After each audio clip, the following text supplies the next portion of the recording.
Friday Night Lights. Fort Wayne football from the comfort of your own home, or when you're on the go. The same night the pigskin touches the end zone or is stopped dead in its tracks. 10 teams, 5 games, 1 website. SummitCitySports.com. Live streamed high school games, score updates, and news hub for all Fort Wayne athletics. Find us on Facebook, Twitter, YouTube, and SummitCitySports.com. Good evening, ladies and gentlemen. Welcome to high school football on SummitCitySports.com. We're coming to you live from Spooler Stadium on the campus of Northrop High School. My name is Ryan Dellinger, and I will be your host for tonight's exciting Summit Athletic Conference game between the home team on the scoreboard, the 1-5 Northrop Bruins, and the visitors on the scoreboard, the 6-0 and number 2 ranked Snider Panthers. Well, Northrop here on a beautiful night here in Northeast Indiana will host Snider. These two teams share a field here at Spooler Field. When one team is not here, the other one usually is. And now this will be the battle of who owns the rights to Spooler Field for the season. Today's broadcast is brought to you by SummitCitySports.com. Follow us on Twitter at 260sports, like our Facebook page, Summit City Sports, and be sure to subscribe to our YouTube channel. Also, subscribe to our YouTube channel, and Parkview Sports Medicine is a proud supporter of Fort Wayne area athletics and its athletes. Parkview Sports Medicine can provide the training and treatment and education you need to advance your sports game. Have any questions about injury prevention, sports nutrition, and more? We've got you covered. That's Parkview Sports Medicine at parkview.com. At the end of the game tonight, we will have a Parkview Sports Medicine Player of the Game, which we will give to one of the outstanding players in tonight's contest. We'll talk a little bit about these two teams in just a minute, but we'll talk about what tonight is. Tonight is rivalry week here in the Summit Athletic Conference as all the rivals play each other across the city. Concordia travels to Fort Wayne. Lures in the Battle of the Bishops will take on Bishop DeWinger at Concordia High School at Zollner Stadium. Northside and Southside for the totem pole game. That game played at Southside. And a big one out at Carroll tonight, as Carroll will host the Homestead Spartans. So those are some of the games from around the area. We'll update you at halftime on all the scores and action going on around the area. Well, we've got about 6 minutes here before game time. We'll take a look at the rosters for both teams. First, for the Snider Panthers, talk a little bit about their team right away. Fort Wayne Snider's coached by Kurt Tippmann. He is 92-20 in his 9th year at Fort Wayne Snider. Northrop coached by Jason Dorfler, 7-29 in his 4th year at Northrop. The Sagarin ratings has Snider at 101.23, 4th overall, 4th in Class 6A, but they are ranked number 2 in AP and the coaches poll this week in 6A. The last outing for Northrop, their Sagarin rating is 51.4, 132 overall, and 28th in Class 6A. The last outing for the Snider Panthers, they beat Fort Wayne 27-0. Northrop lost to Fort Wayne Lures 56-19. Last year's meeting between these two teams, Snider won 54-3, almost exactly 1 year to the date. Snider right now presently on a 16-game SAC winning streak, which dates all the way, their last loss was all the way back on October the 9th to the Dwenger Saints in 2015. Snider has wins over Northside, Carroll, Concordia, Southside, Homestead, and Wayne. They're averaging 47.2 points a game and only giving up a total of 10 points. For Northrop, they're coached by Jason Dorfler in his 4th year. They have their lone win is against Southside. They have losses to Homestead, Wayne, Carroll, Concordia, and Lures. The starters for the Snider Panthers on offense. They will start at quarterback, a senior, 6 foot tall, 180, Michael Hoppert, number 10. At running back, it'll be Christian Covington, number 1, a senior, 5'10", 190, comes into this game with the most points in the entire area as he has scored 15 touchdowns on 102 carries and 798 yards. He'll have some help on the wide receivers tonight. Michael Lido, a sophomore, 5'6", 145, will start at one wide receiver. David Nakason will be the other wide receiver. He'll start, and his number is 2. He's a senior, 5'8", 155. He has 2 touchdowns on the season, and he leads the Panthers in receiving with 204 yards. Snider generally goes with a 2 tight end set, so they'll start Drew McCready, number 88, a senior, 6'3", 195. And Simon Dellinger, number 91, a junior, 6'6", 215 pounds. He has 7 catches, 113 yards, and 2 touchdowns. He's also already been offered, just as a junior, by the Army Academy and has visits coming up here shortly with Louisville and a few other schools around the area. Their offensive line is Garrett Carroll, number 72, a senior, 6'5", 245. Jackson Reed, number 59, a senior, 5'10", 215. Matt Eastman will be the center. Number 67, a senior, 6', 215. At strong guard, Will Schwartz, number 58, a junior, 6'3", 280. And at strong tackle, it'll be a big fella, just a sophomore. He stands 6'5", 265, number 71, Randy Holtz. That's the offense for the Snider Panthers. Now here's a look at their defense. On defense for the Panthers, we'll see what the actual starting lineup is today. They have some players that are game-time decisions tonight due to some injuries, but this is the way they normally start. They play a 3-4 defense. They'll start Justin Kopke at 1 defensive end. His number is 12. He's a senior, 6'3", 220. At the other defensive end will be Kerry Perry, a senior, 5'9", 232. The defensive tackles, as we know right now, will be Lawrence Johnson, number 95, a senior, 6 foot, 305, a commit to Purdue. And at the other defensive tackle will be Zach McDowell, number 77, a senior, 6'2", 285. Zach McDowell, the player of the week last week in the SAC. At linebackers, it'll be Jordan Hogue, number 9, a senior, 5'11", 175. Brandon Cox, the leading tackler for the Panthers, his number 3, a senior, 5'10", 190. Comes into this game with 50 tackles and 3 sacks.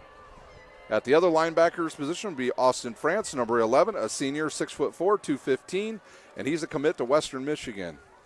Tavares Brown, number 8, will be one of the rovers or cornerbacks now for the Snider Panthers. Number 8, a senior, 6'2", 180. Luke Owens will start at cornerback. Number 19, a junior, 5'10", 150.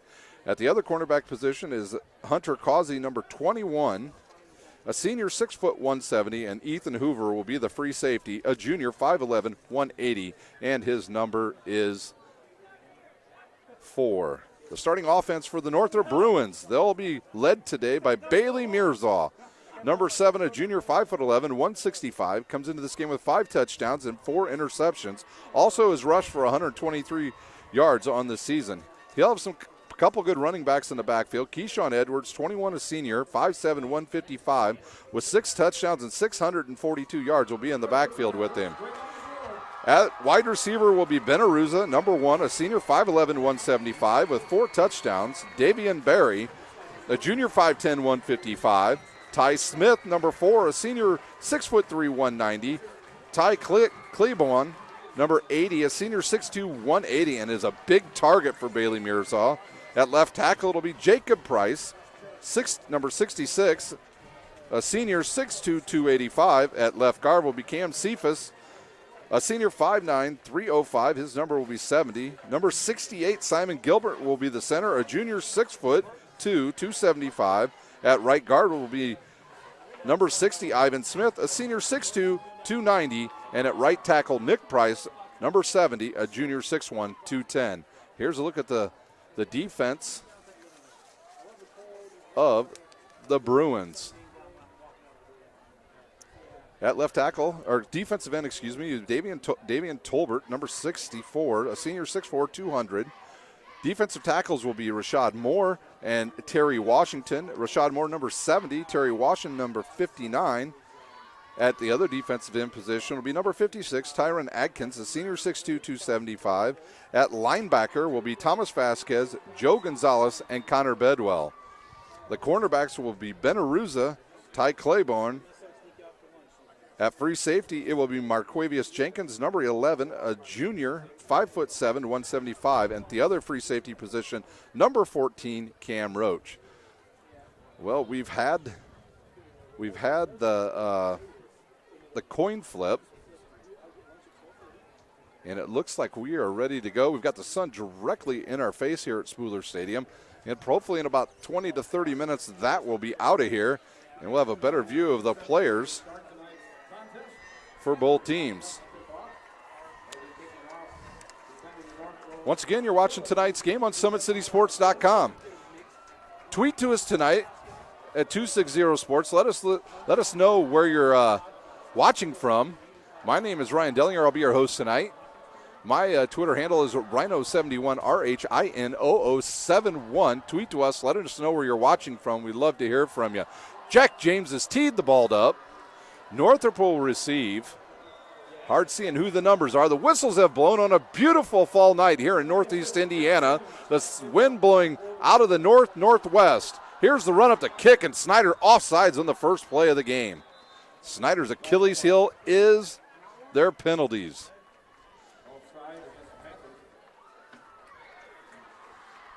I believe it was Austin France that may have been offside for the Panthers.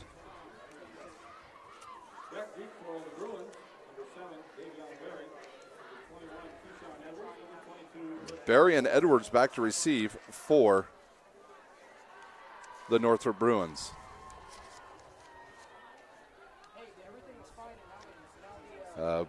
Gusty wind all at once has come up here out of the west-northwest right now. Snider moves back 5 yards. They're kicking from the from the north end zone to the south. They're dressed in their white uniforms, yellow pants, black helmets, black numbers. Northrop dressed in their brown uniforms, white pants, pink socks tonight, and orange helmets. And we'll try this once again. I believe that was Tavares Brown that actually got the early start last time. They'll tee it up, and here we go from Spooler Stadium. The ball will go down to the right side. It'll be caught around the 10. Brought up right up the middle. He's got a lane. He's around one player, and Ethan Hoover will tackle. I believe that might have been Barry on that play. Barely Mirzal brings the offense out on the field. Northrop with good starting position at their own 35-yard line. Snider will line up in the 4-3 defense. We'll see if they do start with the lineup I told you about. Lawrence Johnson is starting tonight for the Snider Panthers. Mirzal in the pistol formation. 3 receivers to the near side, 1 to the top side. Keyshawn Edwards in the backfield.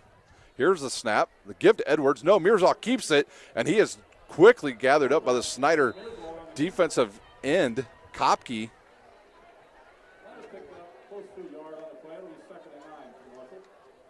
So Kopke with the tackle. It looks like Emmanuel Lockett is starting a right defense end tonight for the Snider Panthers. Either that or it's Isaiah Green.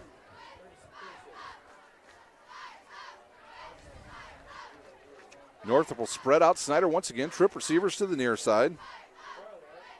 Pistol formation. A gain of about 1 on that last play. Here's the snap. They'll run the option to the right side, and quickly Austin France comes up and brings down Keyshawn Edwards after a pickup of about a yard.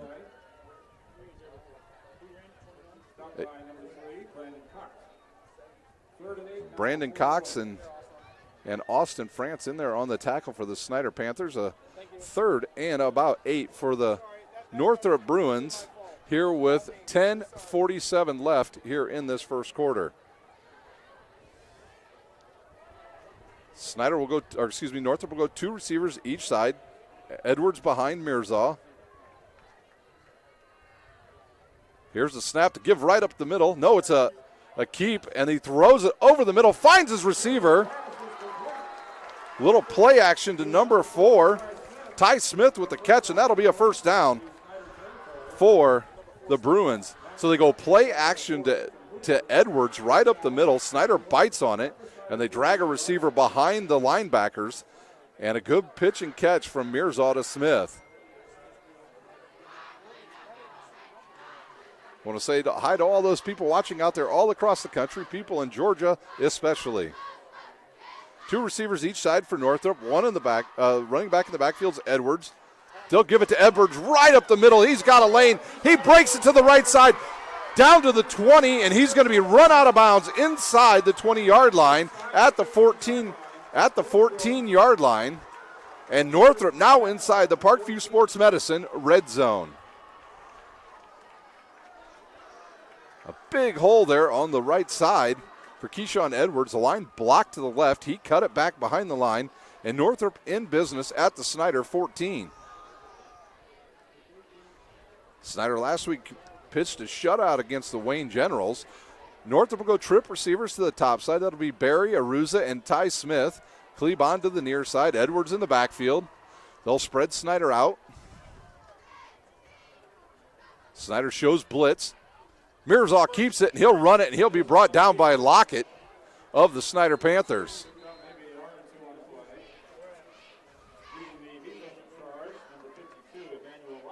Emmanuel Lockett, a transfer from Cathedral High School.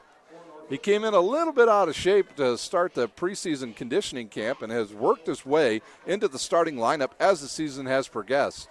So 2-yard pickup by Mirzaw brings up a 2nd down and 8 at the 12-yard line for the Northrop Bruins. They'll go 3 receivers once again, same formation. The linemen of Northrop have big splits right now, which is spreading out the Snider defensive guys. They'll run option right. Bailey Mirzaw keeps it. He'll get to the edge, and he'll be run out of bounds by number 3, Brandon Cox, and that will be close to a 1st down. Northrop stopped about 1 yard short of the 1st down. They've got it down to the 5. Mirzaw comes over, gets the play call. He'll head back out into the huddle. Can the defensive intensity pick up for the Snider Panthers here? Mirzaw will go under center. Watch for the quarterback sneak here. He does sneak it. He runs right up the middle, runs into his center, but I believe he'll have enough for a 1st down. They're still pushing the pile. Mirzaw coming out the right side of the pile, and he's still not down, and he'll be in from 5 yards out. Bailey Mirzaw with the touchdown for the Northrop Bruins at the 8:46 mark. Northrop on the board. 5-yard rushing touchdown by Bailey Mirzaw. He would not be denied, ladies and gentlemen. The big offensive linemen come up and push the pile all the way in the end zone.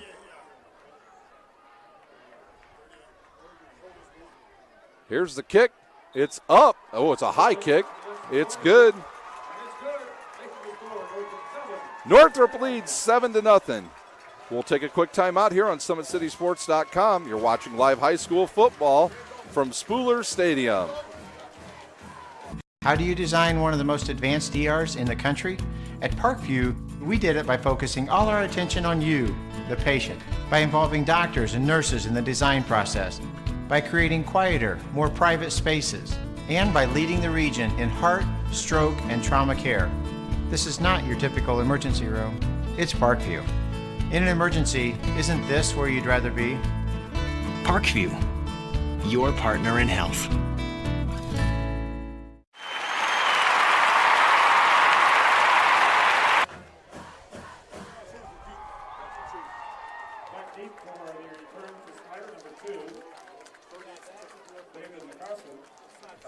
We're back live here at Spooler Stadium where Northrop gets on the board quickly as they score just in a little over 3.5 minutes, and now they will kick off.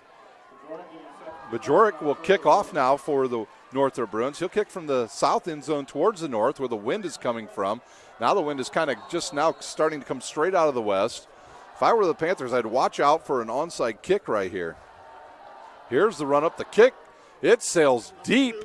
It'll come down to Knockason. He'll go right now. He starts at his 5, cuts it upfield, makes one guy miss, bounces it to the outside, still on his feet. He's got the edge. He could be gone, ladies and gentlemen. And if he makes it, it'll be a 95-yard touchdown run. He runs out of juice at the 20. He returns it all the way down to the, I believe it is the 17-yard line, 17 or 18-yard line. So Snider starts with good field position at the Northrop 17. Knockison finds a crease down the right side, some good blocking, and now Snider will run out their big offensive line. Hoppert in the backfield with Christian Covington, 2 receivers to the near side, single tight end. Here comes Lido in motion, and already a penalty on the Snider offense as they're moving too early.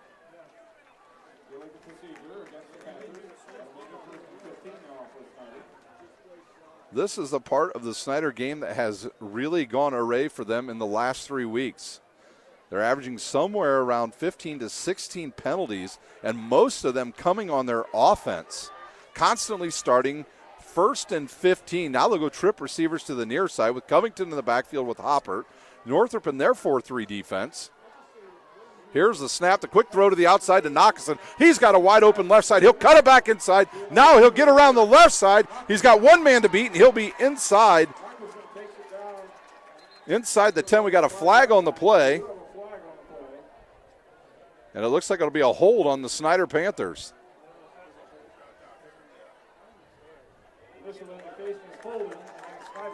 So Snider shoots themselves in the foot again with another penalty. It will be from the spot of the foul, 10 yards. Snider will still have it first down. We'll see how far back they go now. So that actually on that play, now it'll be 1st and 14. Maxwell to the near side, 2 receivers to the top side, Covington in the backfield. They'll turn the ball, give the ball to Covington. He bounces it inside, now outside, has one guy to beat, runs through a tackle, and he's inside the Parkview Sports Medicine red zone. 1st and goal for the Panthers.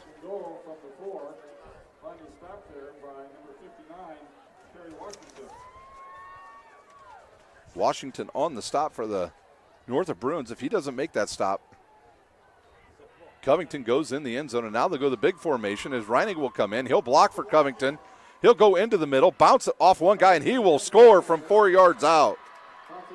So Snider wastes only 45 seconds to get on the board as they score at the 8:01 mark. Covington runs it in from 4 yards out.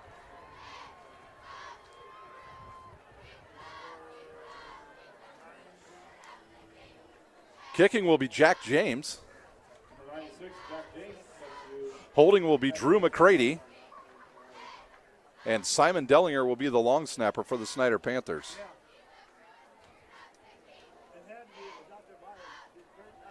Here's a snap, good snap. The hold, the kick goes a little bit left, and they'll say it's good, and we are tied up at 7. 8:01 remains in the first quarter here. We'll take a timeout on SummitCitySports.com.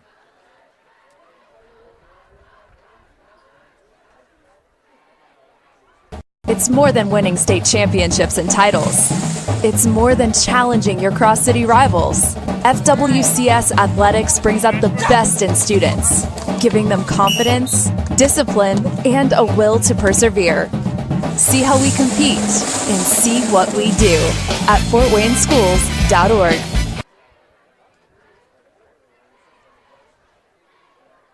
We're back live here at Spooler Stadium. The Panthers get on the board in quick fashion. In just 45 seconds, they tie the game up after a good kickoff return by David Knockison. Sets him up from 17 yards out after 2 penalties.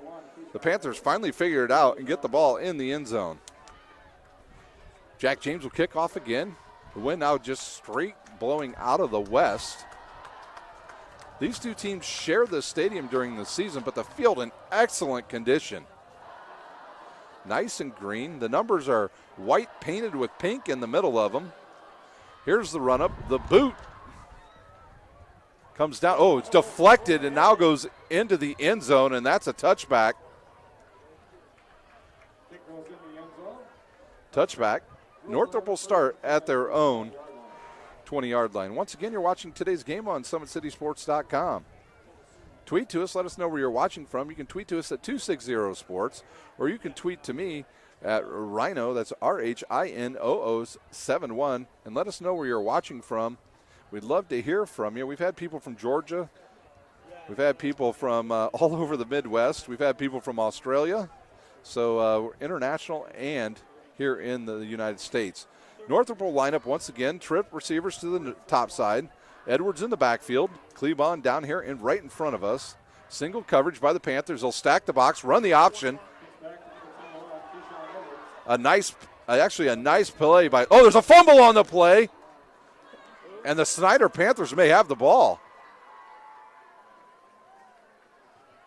Lawrence Johnson comes up with a football, but I think they were saying his progress was stopped. Yeah, I saw the ball pop out. It came right to Lawrence Johnson. He fell directly on it on the ground, but his forward progress stopped by Edwards. No gain on the play. 2nd and 10 for the Northrop Bruins. 2 receivers each side. Edwards in the backfield with Mirza. Here's the snap. They'll run a trap in the middle. Now they'll fake and throw a quick pass to Smith, or to Ty Smith. And Smith quickly wrapped up by Hunter Causey.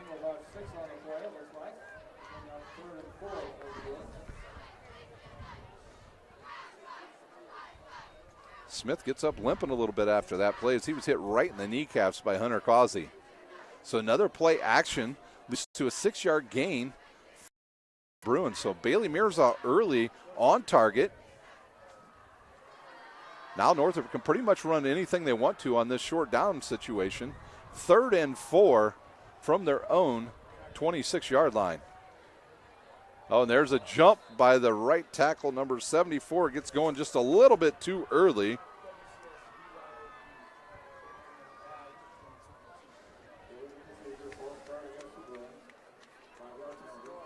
That was, I believe, Cam Anderson that got going just a tad bit early. He's listed as actually number 74 is who they whistled that one on. Yes, that is Cam Anderson. 5-yard penalty. Now it's 3rd and 8. Mirza gets it, gives it to Edwards right up the middle, and he's not going to have enough for a first down, and Northrop will have to punt. Punter is Bailey Mirza, the quarterback.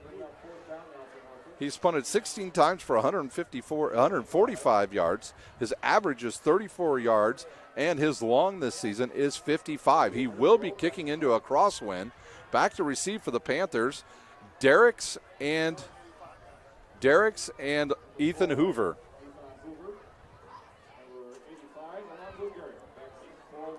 Here's a snap, good snap. A rush comes on. Oh, he kicks it off the side of his foot. And I have no idea where they will mark this one. That ball couldn't have gone. Well, the official now runs up, and he's going to mark it out at the 27-yard line as it's a net of 2 yards.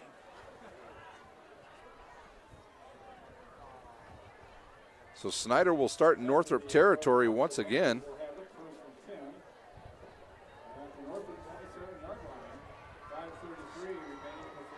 So Snider once again will start almost in the red zone. They'll go 2 receivers to the top side, single tight end to the top side. Here's the play. They'll throw it outside to Lido. He catches it, turns, got one guy to beat. Couple nice routes there. Just a quick slant there quick post by Michael Lido.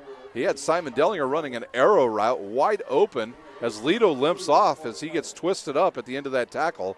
2nd down and 2 for the Panthers inside the Parkview Sports Medicine red zone.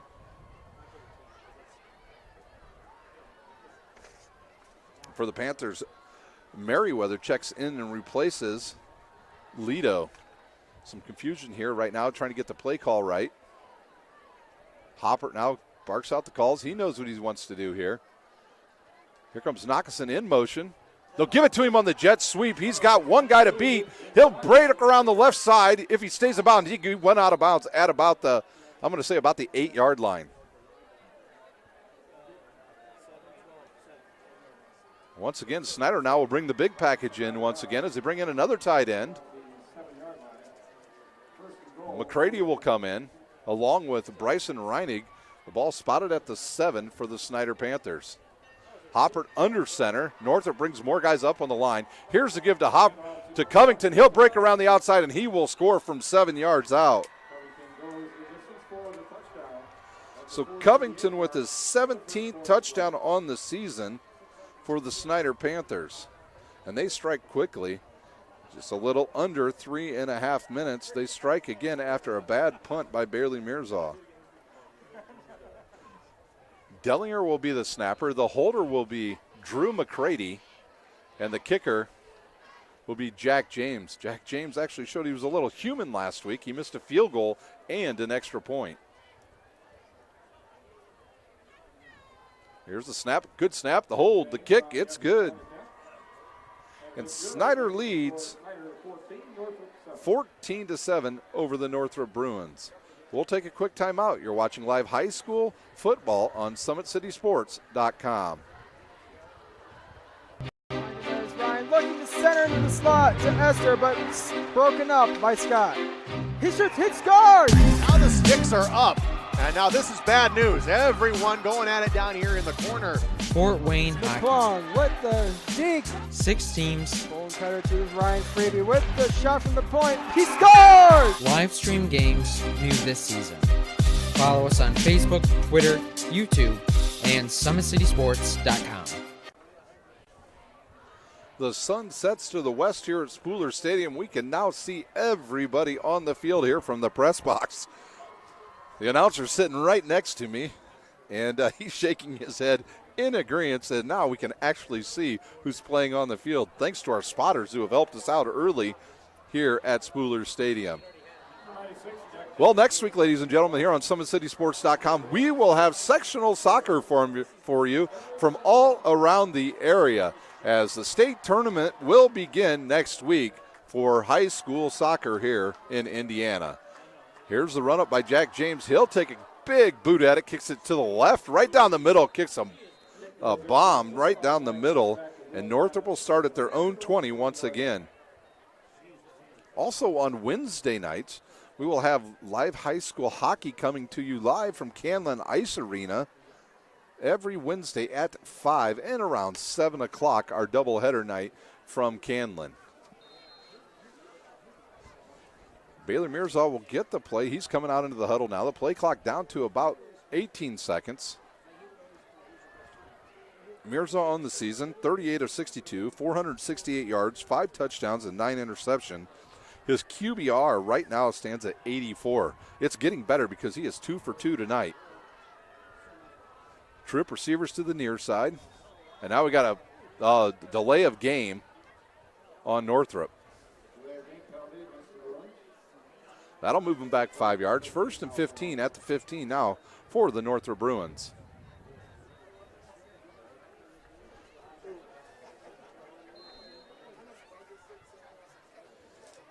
Northrop ready to go once again, set up in the same formation. You'll see that trip formation for the majority of the night for the Northrop Bruins. Mirza now. He'll roll inside sweep, and he dropped the ball and wisely falls on it. Trying to see who the runner was. It was Benaruza, one of the wide receivers that tried to come around on a reverse for Northrop. The ball hits him in the chest and then hits the ground. And Northrop moves back even further into their own territory, as now they are down at about their own 5-yard line. 2nd and 24, actually 2nd and 25 from the 5-yard line. 4 minutes remains here in the first quarter from Spooler Stadium. 2 receivers at each side now for the Bruins. Keyshawn Edwards in the backfield. Straight drop back. He'll look. He'll fire it over the middle. Caught. Breaks out of one tackle. Now runs into the middle of the field. Gives up a little bit of ground, but Davion Berry on the catch. He bounced off one tackle as he got out of Tavares Brown's tackle and was able to break free and pick up about 8 yards for the Northrop Bruins. 3rd and 17 from the 13 for Northrop. What kind of play will the Northrop Bruins draw up here? They've tried a little trickery here early in this drive. If it weren't for a drop, they had it well set up. Edwards in the backfield with his quarterback, Mirza. 2 receivers to each side. They spread Snider out once again. Snider was showing blitz. Play action. He'll take a shot deep. He's got a receiver out there, and it's underthrown. A pass was intended for Davion Berry.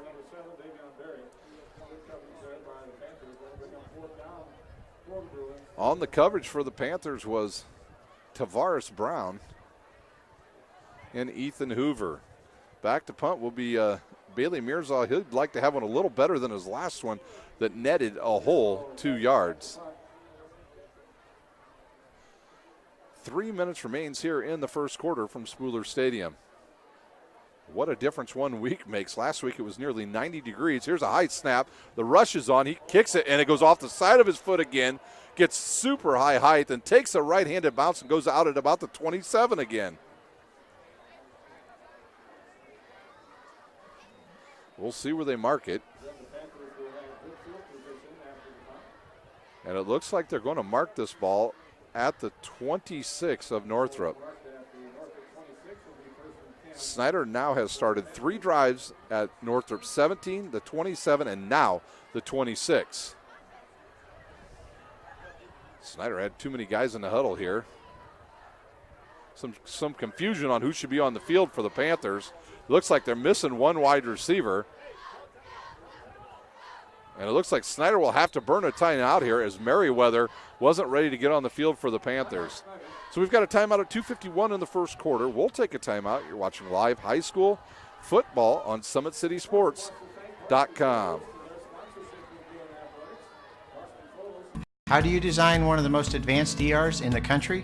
At Parkview, we did it by focusing all our attention on you, the patient, by involving doctors and nurses in the design process, by creating quieter, more private spaces, and by leading the region in heart, stroke, and trauma care. This is not your typical emergency room. It's Parkview. In an emergency, isn't this where you'd rather be? Parkview, your partner in health.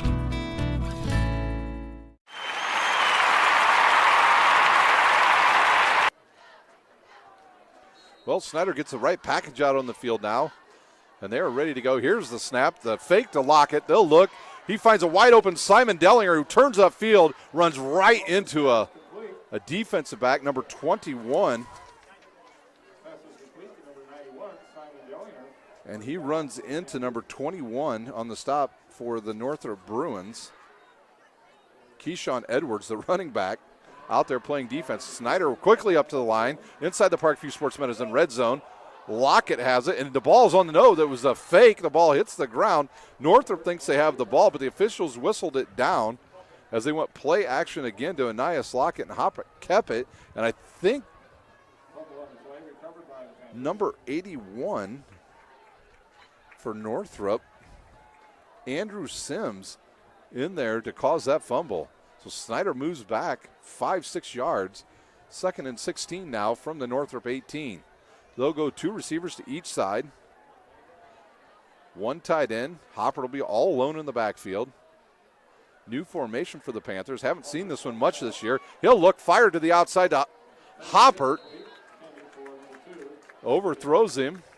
Good coverage out there by number 28 of the Northrop Bruins.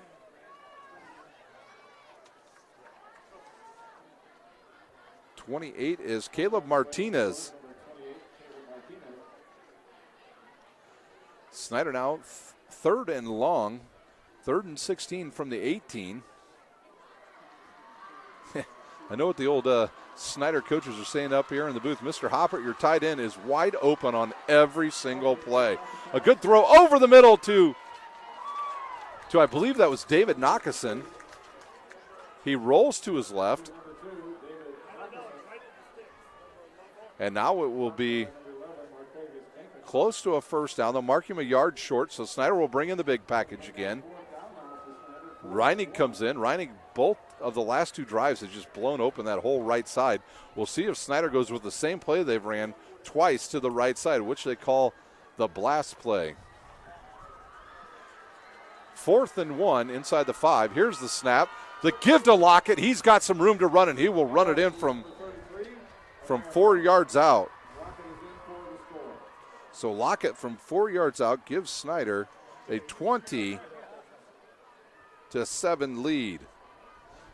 Snider on the board again at the 1:12 mark of the first quarter.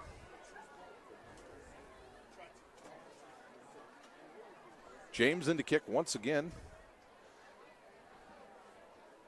The holder will be McCready. The snapper, Simon Dellinger.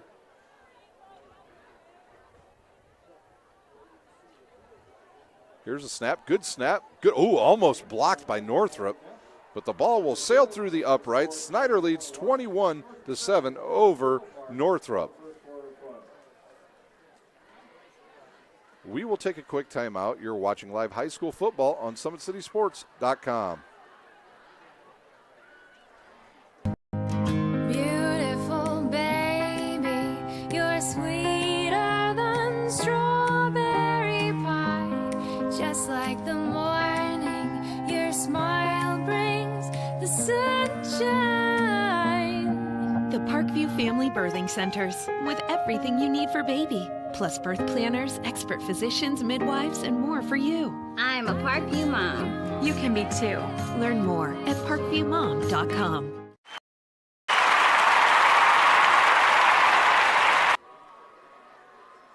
We are back live at Spooler Stadium, where Snider has taken a 21-7 lead with 1:12 remaining here in the first quarter. Once again at halftime, we'll have scores and updates from all the games from around the area. If you're out there listening to the game, please tweet to 260 Sports and let us know the score, or an early score. Homestead leads over Carroll 7-0. James kicks it again. He goes down the right side, drives it deep again inside the 5 as Edwards gets it, and he comes to the right, runs into his own guy and goes down hard.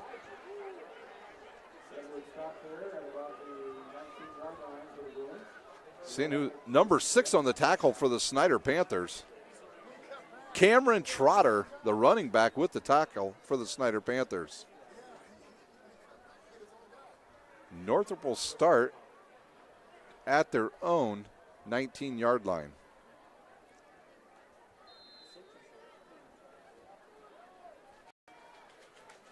After one, Dwenger and Lures, no score. So defense being played at Bishop Lures tonight. Mears on the backfield with Edwards. Trip receivers to the near side. Here's the give to Edwards right up the middle. He's slowed up by Lawrence Johnson. And then, well, we'll say about 6 Panthers on the tackles. Probably the first man there, Austin France, a pickup of 4 for the Northrop Bruins. 50 seconds remains here in the first quarter.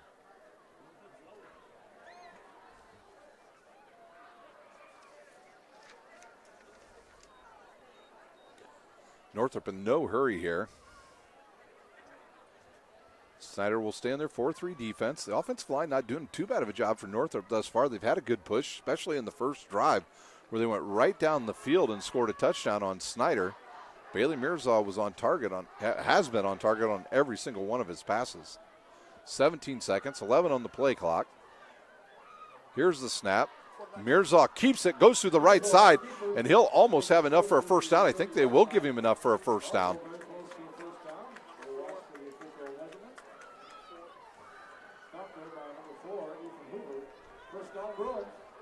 Hoover comes up from the free safety position, and he'll have the tackle on Bailey Mirza. That's the end of the first quarter. Snider leads 21-7. We will be back with live high school football on SummitCitySports.com. Friday Night Lights. Fort Wayne football from the comfort of your own home, or when you're on the go, the same night the pigskin touches the end zone or is stopped dead in its tracks. 10 teams, 5 games, 1 website. SummitCitySports.com. Live streamed high school games, score updates, and news hub for all Fort Wayne athletics. Find us on Facebook, Twitter, YouTube, and SummitCitySports.com. We're back live here at Spooler Stadium on the campus of Northrop High School, where the Snider Panthers, after one, lead 21-7 over the Northrop Bruins. Northrop struck first in that first quarter, where they went right down the field and scored on Bailey Mirzo's 5-yard run, and that capped a 65-yard drive. It was an impressive first drive for Northrop, but Snider has answered back and stepped up their defense. Snider's defense only comes into this game giving up a total of, they're averaging 10 10.5 points per game, and right now they would like to stop Northrop again. Covington has 2 touchdowns along with Lockett for the Panthers. Here's a straight drop. They fake, give it on the draw, and Austin France comes up and meets Keyshawn Edwards right in the A gap. Keyshawn Edwards with a good push on the Western Michigan recruit France, and he'll pick up 2 yards.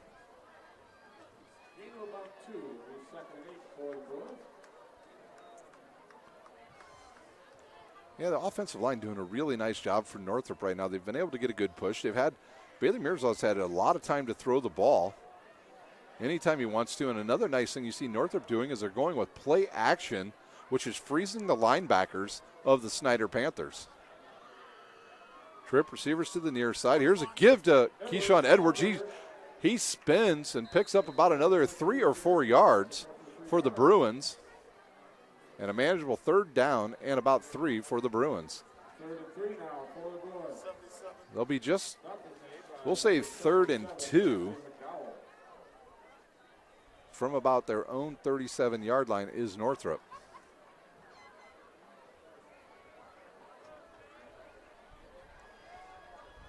Northrop will line up with 2 receivers to each side. Edwards in the backfield with Mirzaw.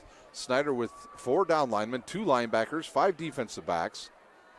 Actually, 5 defensive backs. Here's a snap, straight drop. Here's a screen to the outside to Barry. He'll catch it, turns it upfield, and he'll have the 1st down. So Northrop shows a screen on the inside, but throws a smoke screen to the outside to Barry, and he'll pick up the 1st down for the Bruins.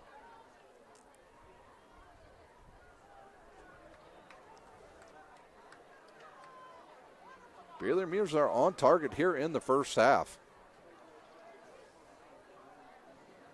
He checks the play clock. Just now down to 25. 2 receivers each side. Edwards in the backfield.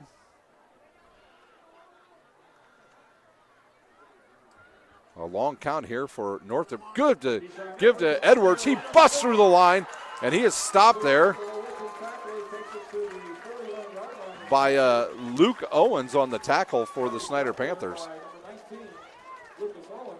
So Keyshawn Edwards with another 1st down for the Northrop Bruins. Edwards comes into this game with 80 rushes for 642 yards and 6 touchdowns.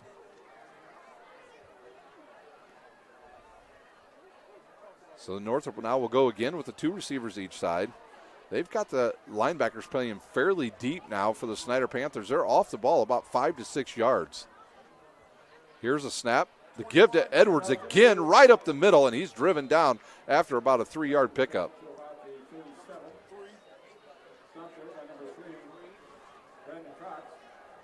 Cox on the tackle for the Panthers.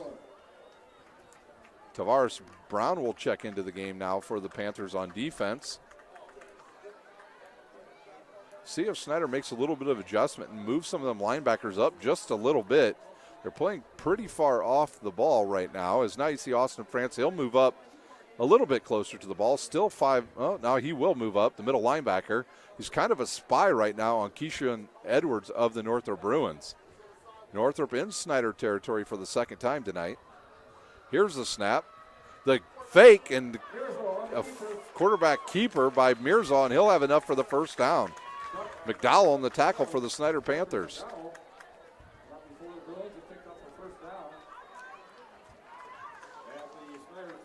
Nine minutes remains here in the 2nd quarter. Snider leads 21-7. Nothing flashy about the Northrop offense. Just base blocking, no trap blocking, just man-on-man blocking, and they are winning the battle on this drive against the Snider defensive front. 2 receivers each side. Edwards in the backfield once again. Here's the snap.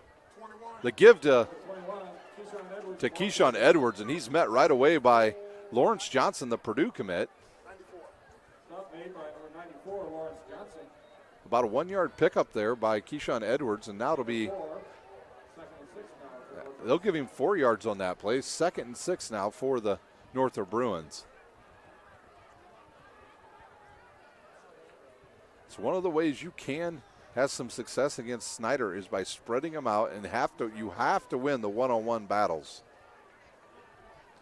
Once again, 2 receivers each side. Mirza on the backfield. He gets Snider jumps, and that will be 5 free yards for the Northrop Bruins.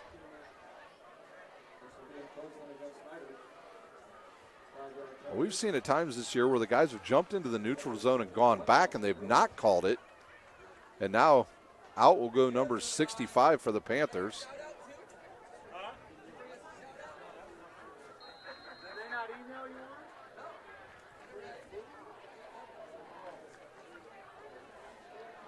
It'll be 2nd and 1 now for the Northrop Bruins from the Snider 21-yard line. 2 receivers each side. Over on the left hash this time. Mirza keeps it. He's got the outside to the left side. He cuts it into the middle, and Brandon Cox drags him down after he gets inside the 10-yard line. Northrop inside the Parkview Sports Medicine red zone.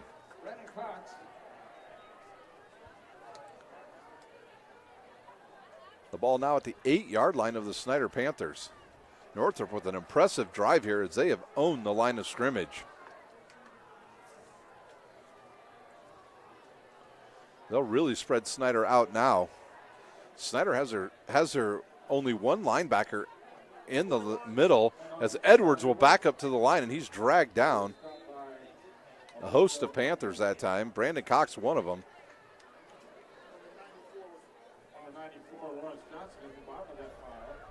So not much of a pickup, maybe about 2 yards for Northrop. 2nd and goal from the 7 for the Bruins.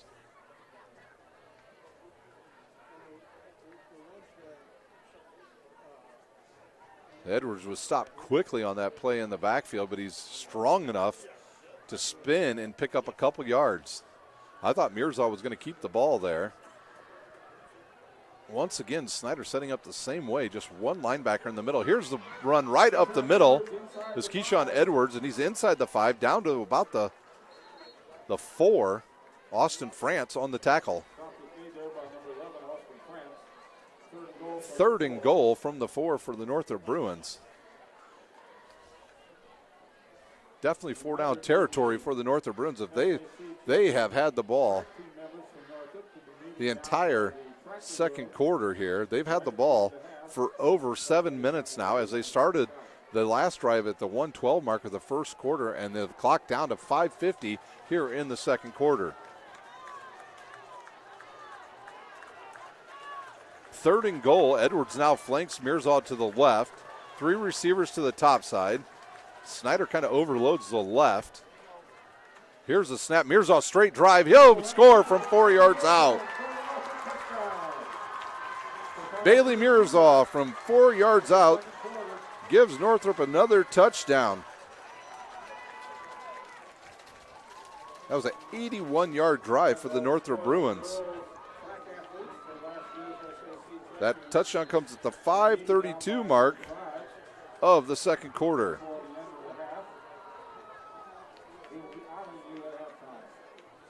Bogorovich to kick now. Here's the snap. The kick, it goes left. I think it was no good. It will go through. It looked like it went left, but it was through. 21-14, Snider leads here midway through the second quarter. We'll take a timeout. You're watching live high school football on SummitCitySports.com.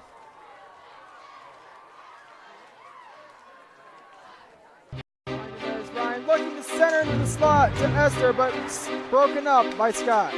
He shoots, hits guard! Now the sticks are up. And now this is bad news. Everyone going at it down here in the corner.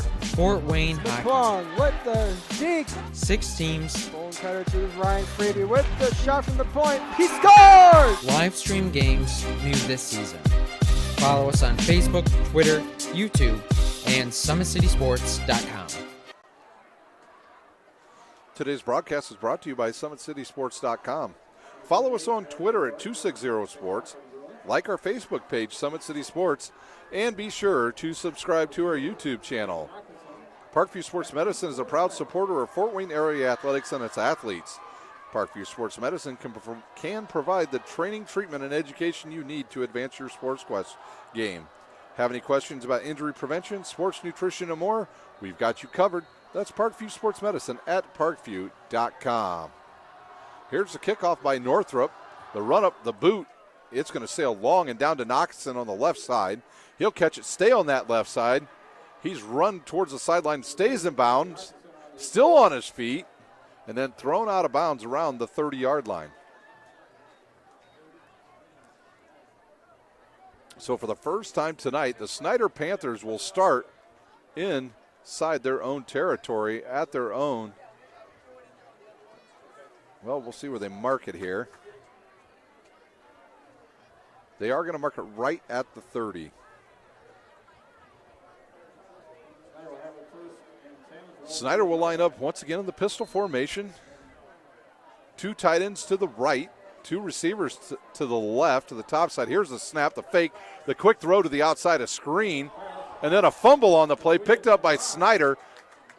And can they get back to the line of scrimmage? I don't think they will. There was a catch, about a 3-step run, and then a fumble by David Knoxon, and the ball bounces right back up to him. And he'll be short of the line of scrimmage by about a yard. I think we had a block in the back on the Snider Panthers. There was. It looked like one of the tackles may have gone over there and hit one of the Northrop players directly in front of the official in the back. So Snider will start deep in their own territory now, as that's the spot of the foul penalty here in high school football.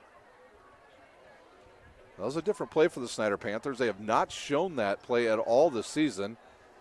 It'll be first and forever for the Snider Panthers. And there's an offsides on Northrop, as 2 guys in the middle jumped for Northrop. The free 5 yards for the Panthers. So it'll be first down and about 17-yard line, 17 yards. Yeah, 17. Hopper in the backfield.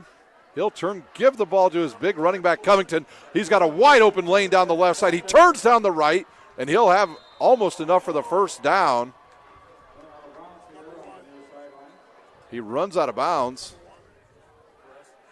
Covington on the carry, and that's enough for a first down. Benaruza comes in from his free safety position, actually he's playing cornerback tonight, and he stops Covington from that being a bigger gain. 4:57 remains here in the second quarter. Northrop showed blitz, a play fake. He looks over the middle, finds a wide open Merriweather, and he catches it for a first down. Hopper to Merriweather for about 19 yards.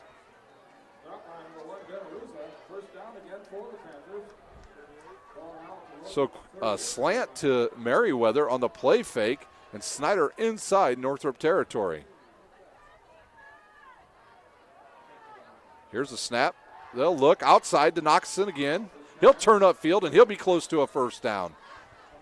So Snider playing with a little more pace here as the game clock, goes down to 4:35 remaining, and it's enough for a first down. And Snider right back to the line of scrimmage, double tight ends to the right, single receiver each side. Covington in the backfield with Hopper. Northrop in their 4-3 defense. Here's the snap. They'll give it to Covington right up the middle. He bounces it outside. Too much speed out there, and he'll carry a couple guys, and he will get inside the Parkview Sports Medicine red zone and be close to another first down for the Snider Panthers.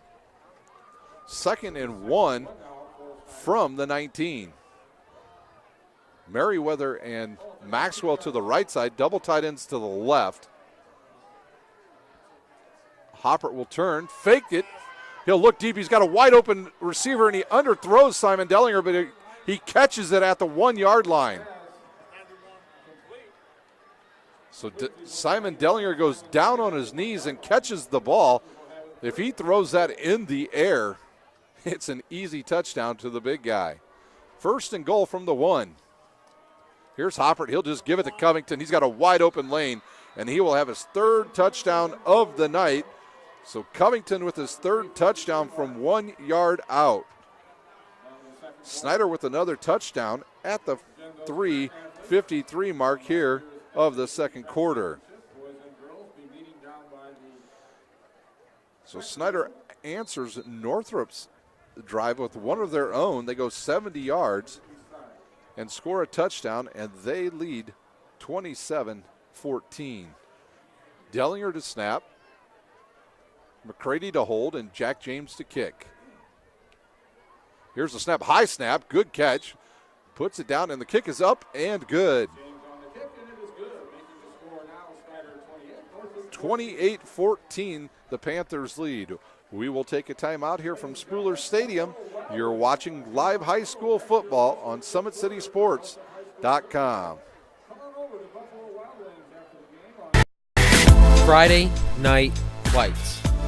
Fort Wayne football from the comfort of your own home, or when you're on the go, the same night the pigskin touches the end zone or is stopped dead in its tracks. 10 teams, 5 games, 1 website. SummitCitySports.com. Live streamed high school games, score updates, and news hub for all Fort Wayne athletics. Find us on Facebook, Twitter, YouTube, and SummitCitySports.com. Welcome back to Spooler Stadium, where the Snider Panthers lead 28-14 over the Northrop Bruins. Once again at halftime, we'll have scores from around the area for you. A score update. It's Homestead all over Carroll, 23-0, with 5:28 remaining in the second quarter. So Homestead looking to stay with just 1 loss in conference play. Snider knows if they win tonight and win one of their last 2, they will be the SAC champions once again. They are presently on a 16-game SAC winning streak that dates all the way back to the 16th of October 2015. Here's the kick, caught by 44, Thomas. He turns, has a lane to the right side, runs through a tackle, stays on his feet, and he will have the ball out to the 43-yard line.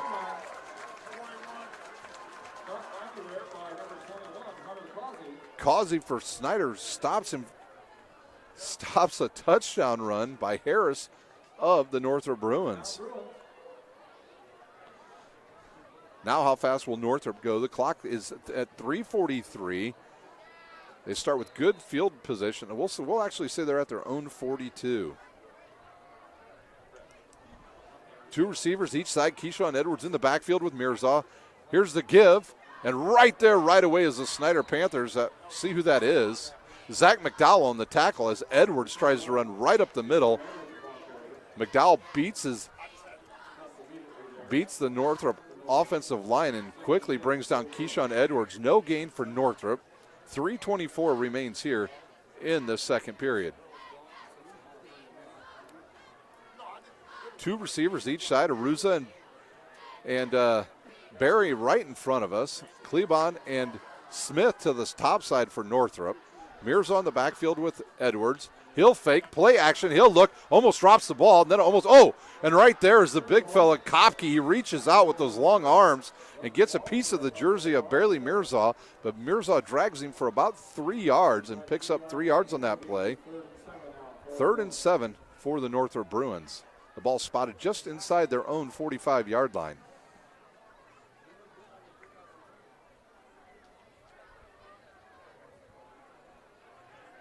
Northrop in no hurry here. 2:35 on the clock. They get a first down here. They can keep the ball basically for the rest of the first half. See if Snider might send a blitz here. Play clock down to 6. Northrop's going to take a timeout. And there is the timeout by Northrop. The play clock down to 2. The game clock at 2:17. And we will take a timeout. We'll be back live here at Spooler Stadium with high school football on SummitCitySports.com. It's more than winning state championships and titles. It's more than challenging your cross-city rivals. FWCS Athletics brings out the best in students, giving them confidence, discipline, and a will to persevere. See how we compete and see what we do at FortWayneSchools.org.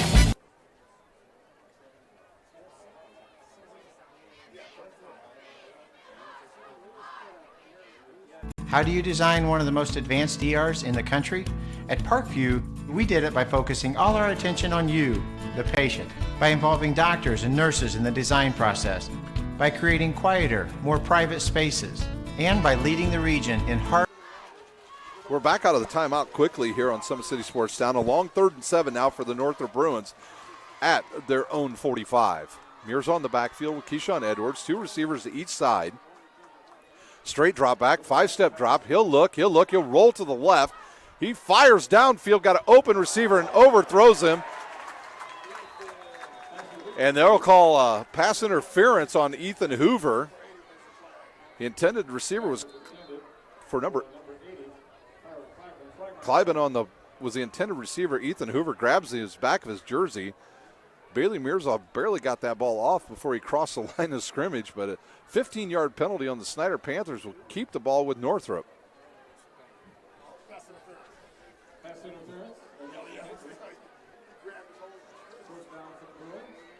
Can't make it any more obvious than that, Ethan Hoover. When you grab the jersey of the wide receiver running by you, that will get called every time. 2:10 left here in this first half. The ball down to the Snider 40. Mirza on the backfield with his running back Edwards. Here's the snap. Oh, man. Snider had that read right away as Bailey Mirza made the wrong play there. And Justin Kopke comes up from his defensive end position and puts a big hit and a 2-yard loss. And another sack for Justin Kopke, who came into this game with 3 sacks, so make it 4 here in this season. Northrop in no hurry. I'm not sure why the clock stopped, unless there was a timeout on the field. They want the play clock reset. There we go. They've got it reset now. Now it moves. At half, Bishop DeWanger leads Bishop Lures 6-0. And the official puts his hands up in the air, and he's ready to go.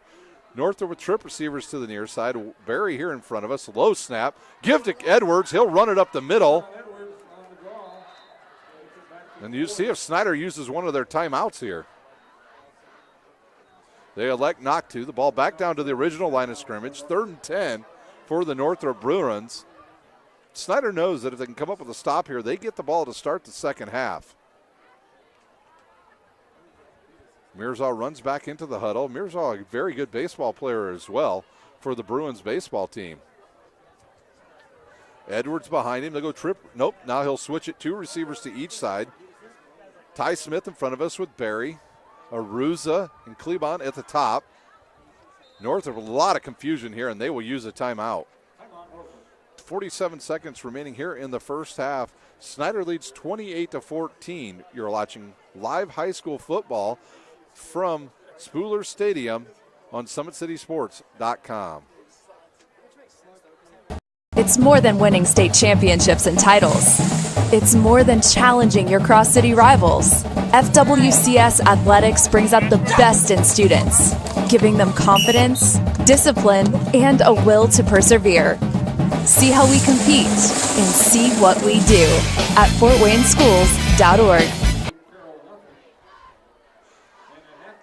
Timeout here at the Spooler Stadium as Northrop a little bit confused on offense. Takes a timeout. 47 seconds remain here in the first half from Spooler Stadium. Once again at halftime, you'll get to see the Big Orange Band come out and play for Northrop, and we will get some scores and hopefully some stats for you from this first half. One quick halftime score and a quick first half. This Dwenger leads Lures 6-0. Dwenger and Lures just happen to be Snider's next 2 opponents. 2 receivers each side. Edwards in the backfield with Mirza. 3rd and 10. Here's a straight drop. He looks, throws it over the middle. Oh, what a catch by Ben Aruza. What an unbelievable catch by Ben Aruza. So the catch of the night goes to Ben Aruza as he picks up the first down for the Northrop Bruins. Mirza Aruza throws it right over the defensive back of Snider, and Aruza snags it with one hand 41 seconds remains. The ball at the 21-yard line of Snider. Here's the snap. Play fake here. Oh, big hit on the quarterback, and the ball will go through everybody's hands as Justin Kopke comes in and just absolutely levels Bailey Mirza.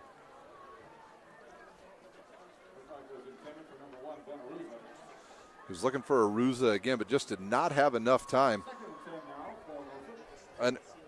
An early score update and maybe an upset brewing as Belmont leads New Haven 7-6 at halftime.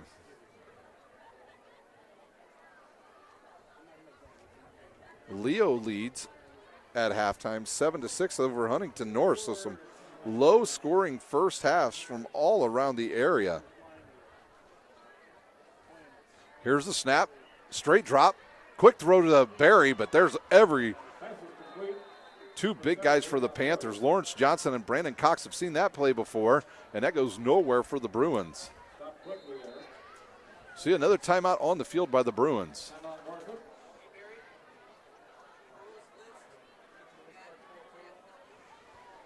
So we'll stay right here with the timeout. Once again at halftime, we'll have live scores from all over the area. Any score we can find for you, we will give to you. If you have a score, tweet to us at 260sports and let us know the score from whatever game you are at that you would like us to report here at halftime. So Northrop, after a great throw from Bailey Mirza to Ben Aruza, gets down to the Snider 21-yard line. The drive is kind of stalled right there. It's 3rd and 10 with 19 seconds remaining. How did we get here to this point with the score 28-14? Well, Bailey Mirza scored the first touchdown of the game for the Northrop Bruins. And then Snider answered back with 3 touchdowns on their own, 2 of them from Christian Covington and 1 by Anias Lockett. Then Mirza for Northrop answers back in the second quarter after an 81-yard drive. He scores from 4 yards out, and Christian Covington runs his 3rd touchdown in with 3:53 remaining, and now Northrop looking to answer the Snider touchdown with one of their own.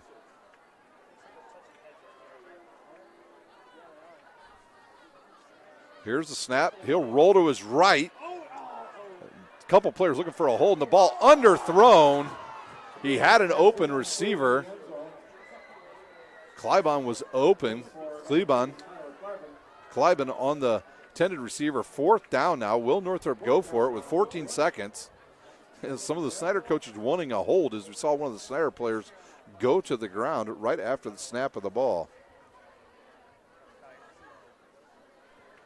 And now Bailey Mirza will come out. It'll be 4th down for Northrop. Trip receivers to the top side. 1 to the near side. Edwards in the backfield with Mirza. See if they try to draw Snider into offsides. Straight drop back right over middle is a pass, and it is broken up as the pass was intended for Ben Aruza, and Snider will have the ball at Snider's defensive back. I believe it was number 19, Luke Owens, broke up the pass.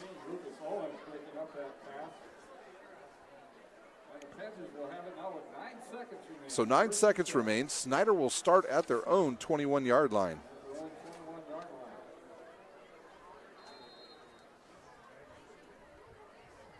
Nine seconds remains here in the first half from Spooler Stadium. I don't think Snider's going to try anything too funny here because they get the ball to start the second half.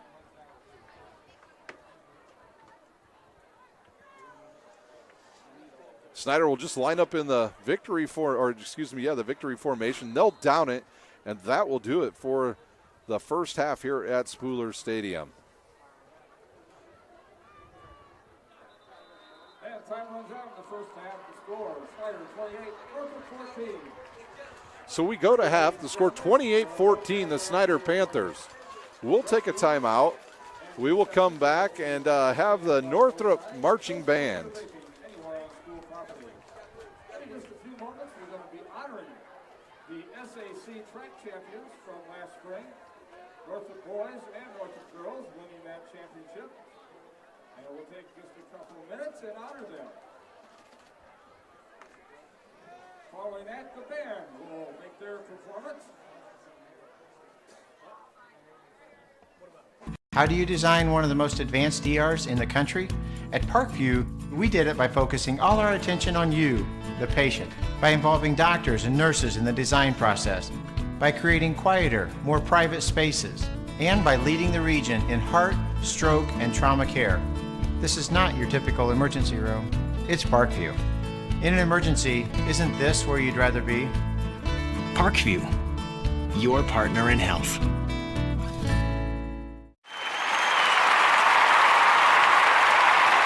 Track champions, first the boys team.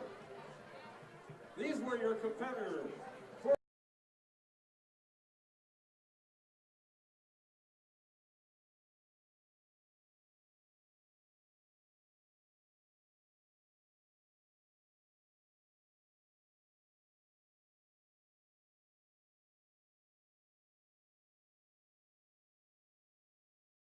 Nick Derrickson in 2 events. Keyshawn Edwards. Friday Night Lights. Fort Wayne football from the comfort of your own home. Or when you're on the go. The same night the pigskin touches the end zone or is stopped dead in its tracks. 10 teams, 5 games, 1 website. SummitCitySports.com. Live streamed high school games, score updates, and news hub for all Fort Wayne athletics. Find us on Facebook, Twitter, YouTube, and SummitCitySports.com. How do you design one of the most advanced ERs in the country? At Parkview, we did it by focusing all our attention on you, the patient, by involving doctors and nurses in the design process, by creating quieter, more private spaces, and by leading the region in heart, stroke, and trauma care. This is not your typical emergency room. It's Parkview. In an emergency, isn't this where you'd rather be? Parkview, your partner in health.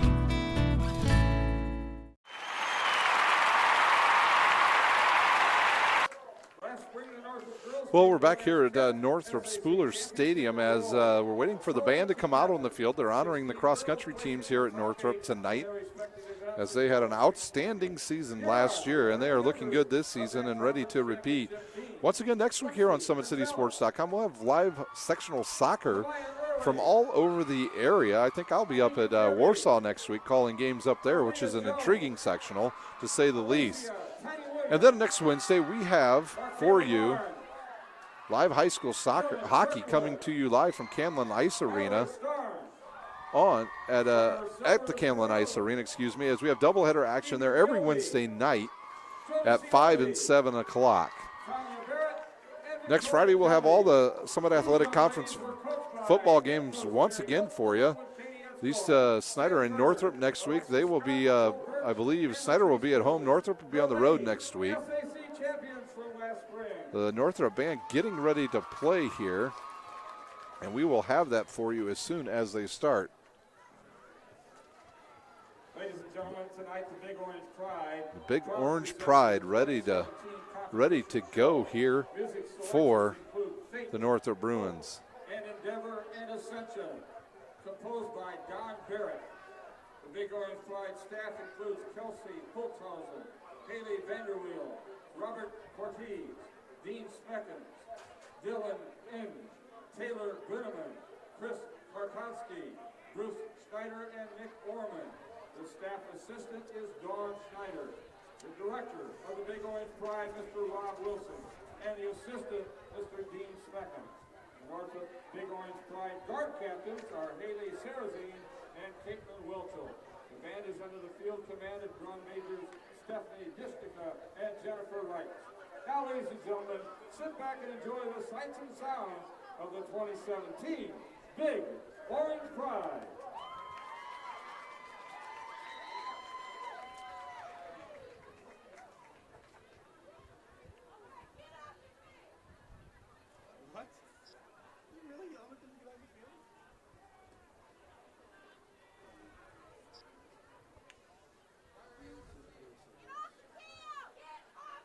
Please clear the field.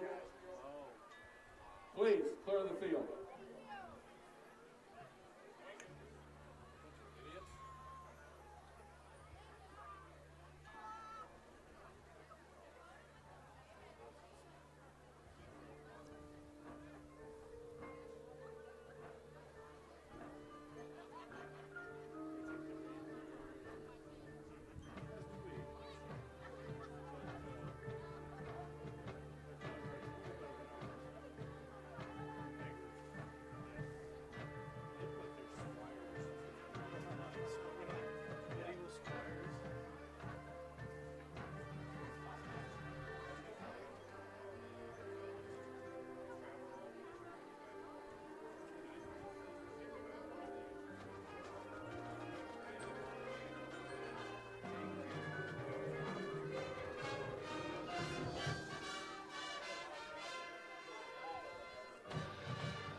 Thanks a lot, man. Appreciate it.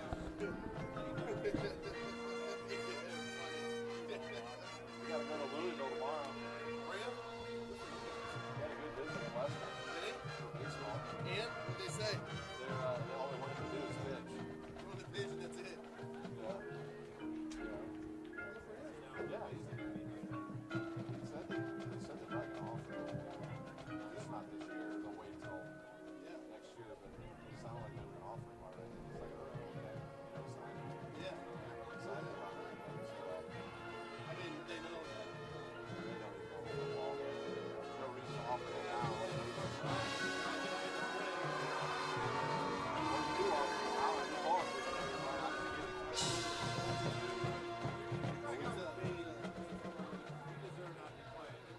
Well, Army is the only one that's offered. We go there in 2 weeks. One in New York, go to Louisville this weekend, go a couple other places this year and be done with it. Over Christmas, we're going to Central Florida and South.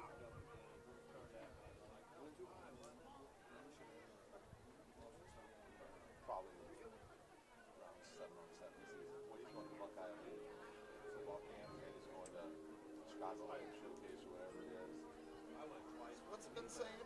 And I'm going to be able to, hey, there's the guy that sends out all the big stats. Sorry. Wow. No, the longer they play, the less I have to talk. Not the battery.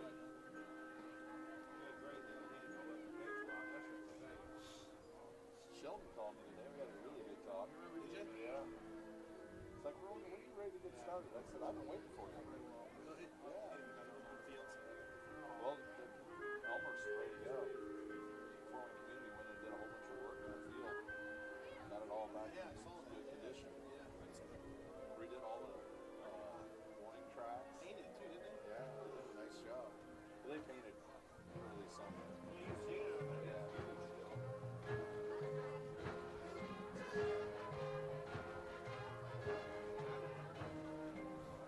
See what happens.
Trying to find out what that north side, south side score is. There's been no whatsoever. Who's Concordia playing? Well, they're beating Wayne 21-0 at halftime.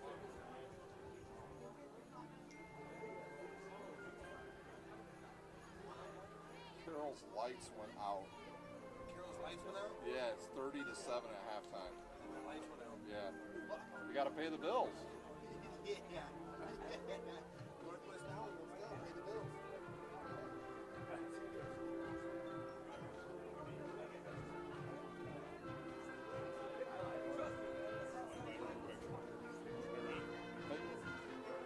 Going to Lures game was halftime, right? 6-0. Yeah, 6-0. Cam Shannon returned the kickoff. And then as soon as he scored, the lights went. As soon as he scored, the lights went out. There it is. What does it say? Cam Shannon kicks the lights out. It's right after that. The guy just texted me and said the lights went out.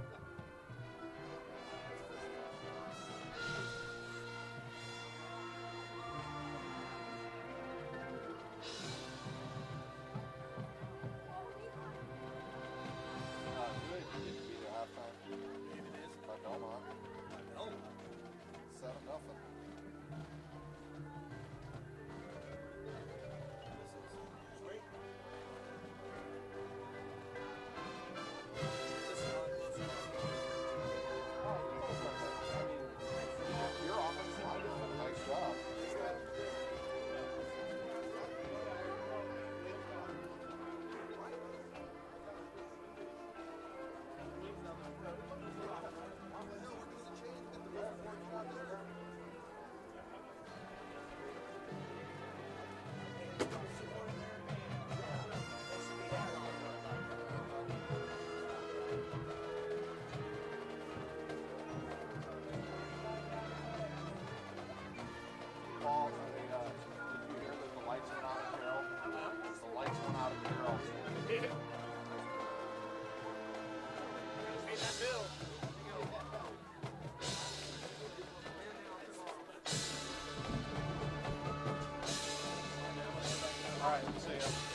Northrop Big Orange Pride, ladies and gentlemen.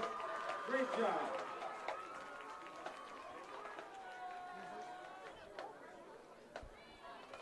How do you design one of the most advanced ERs in the country?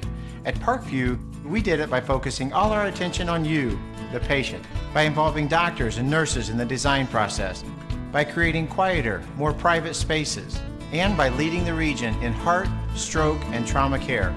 This is not your typical emergency room. It's Parkview. In an emergency, isn't this where you'd rather be?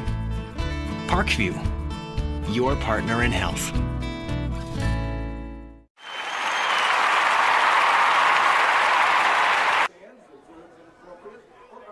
We're back live here at Spooler Stadium as the band leaves the field for Northrop. An outstanding job by the Northrop band, and what a great performance they just put on for all the fans.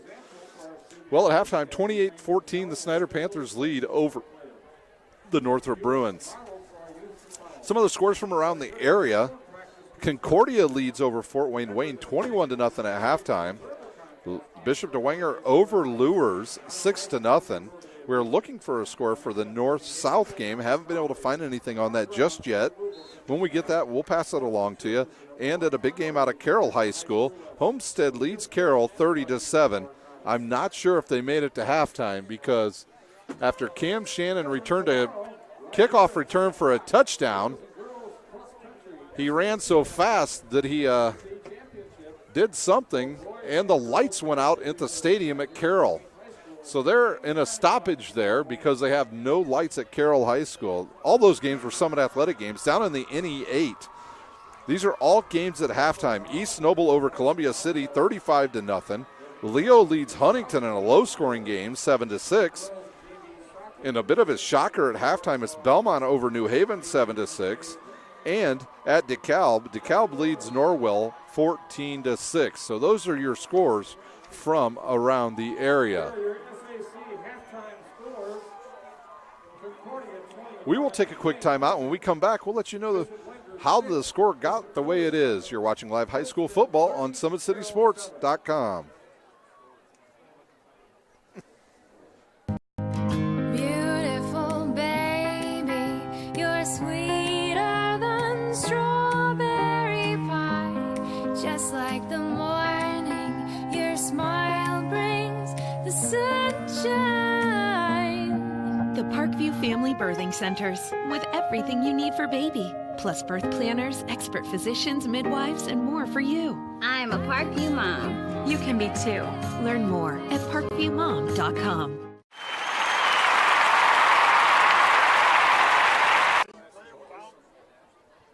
We are back live here at Spooler Stadium. We got 2 minutes left here in our overtime. And the score 28-14, the Snider Panthers over the Northrop Bruins. Well, how do we get there? Well, this is how it's happened. It's all been through on the ground for both teams. Snider's set up a couple of their scores through the air, but they've ran them in with touchdowns. At the 8:46 mark, it was Northrop on the board to score the first touchdown of the game. Bailey Mirza runs it in from 5 yards out. That capped a 65-yard drive. The extra point was good. Northrop leads 7-0 And then after an unbelievable kickoff return by David Knockison of the Panthers, he returns it all the way down to the Northrop 17-yard line, and Snider punches it in, and just 40 seconds later, at the 8:01 mark, Covington runs it in from 4 yards out. That capped a 17-yard drive. The extra point was good. We're tied at 7. And then at the 4:38 mark of the first quarter, Snider on the board again when Christian Covington runs it in from 7 yards out. That capped a 27-yard drive, which was set up by a poor punt by Northrop. The extra point was good, and Snider had their first lead of this game, 14-7.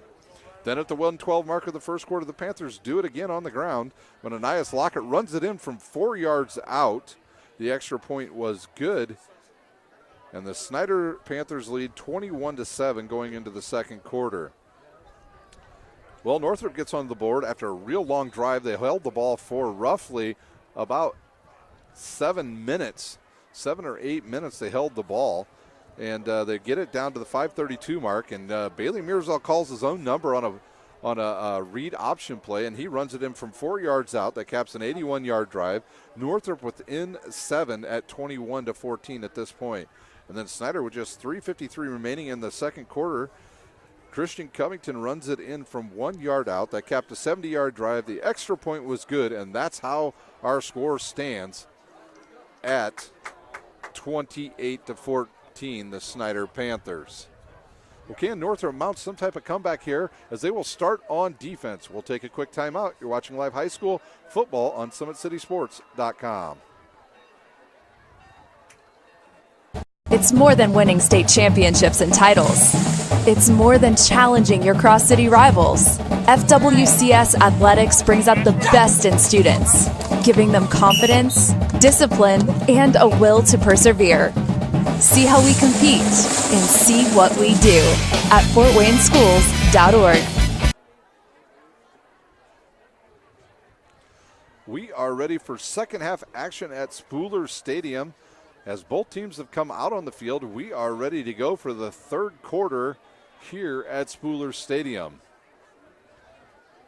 But Bogorovich will kick off now for Northrop. Back to receive will be David Nakason. Snider with good starting position in that first half. They started at the Northrop 17, 27, and 26. All drives they ended with touchdowns. They also started at their own 30 and the 21. Meanwhile, Northrop started in their own territory on every drive. They're 35, twice at the 20, once at the 19, and once at their own 42. Here's the run-up, and we are underway from Spooler Stadium in the second half. A short kick to Ethan Hoover. He gets it at his own 18, runs up the left side, breaks through a tackle, still on his feet from the left side. He'll cut it back into the middle, and he is on his way. He's got one man to beat. 5-10, touchdown, Snider Panthers.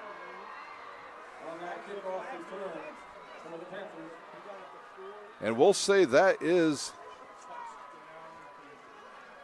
a 75-yard touchdown return by Ethan Hoover.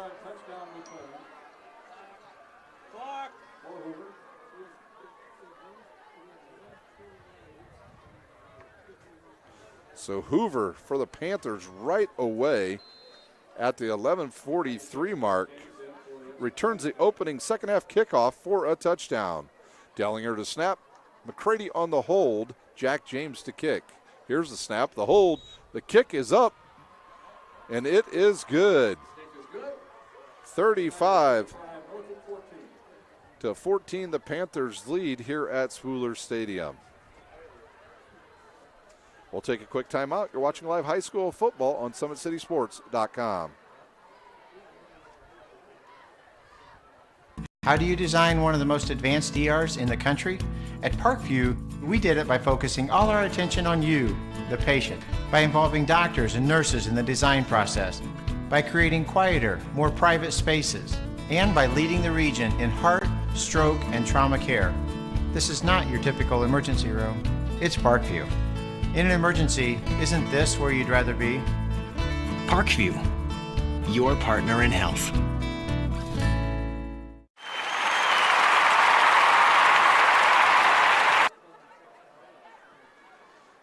Well, we've had one play here in the second half, a kickoff, which was returned 80 yards by the Snider Panthers, Ethan Hoover for a touchdown, and the Panthers now lead 35-14 with 11:43 remaining here in the third quarter.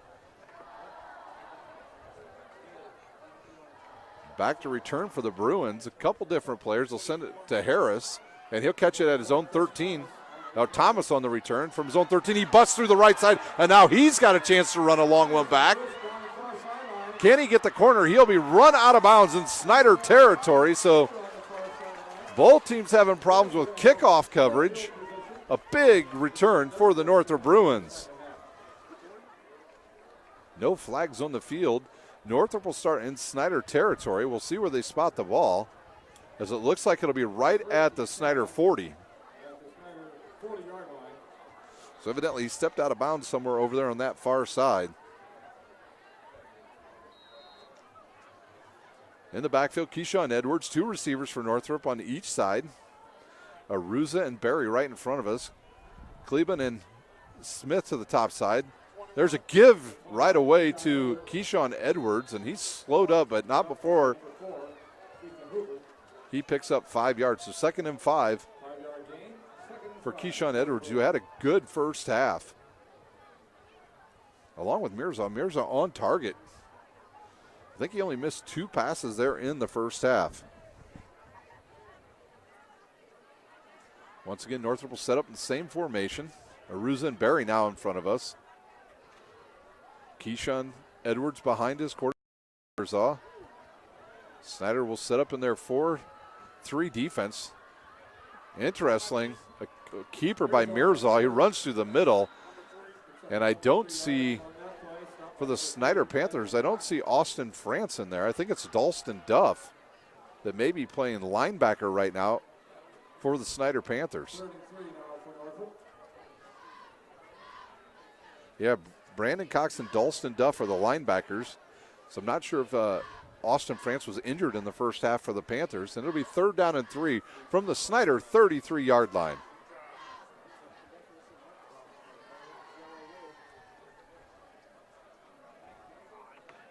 Look for the read option once again by the Northrop Bruins. Here's a player in motion. It's Smith. He'll go back across the formation. Snider shows they're in man-to-man. They'll give it to Edwards. He gets through the line, and he'll pick up the first down. McDowell on the tackle for the Panthers. 77, Zachary McDowell. First down, Bruins. So the Bruins working the left side here early in this third quarter.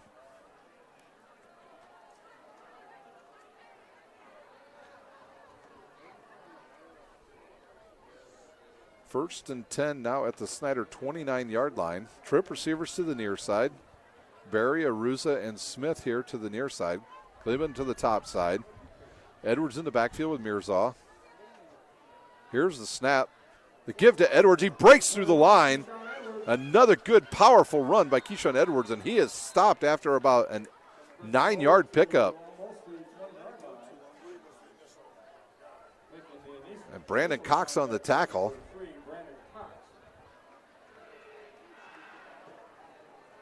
So Snider playing some different players in there to start the second half. No Austin France.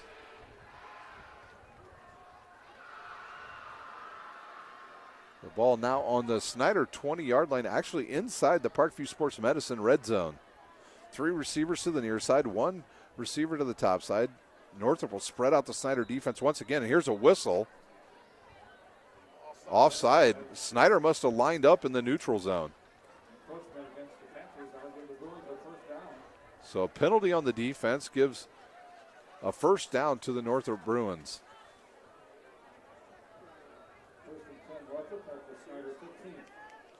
Ball now down to the Snider 15. Northrop's last couple drives have been pretty impressive. They've been able to get the ball down the field with their run game.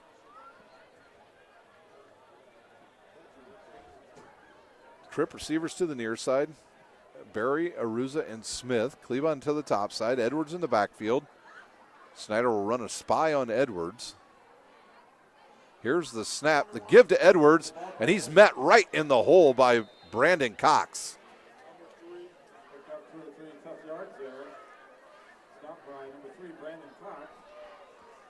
Some tough sledding there for Keyshawn Edwards as he picks up about, we'll say 2.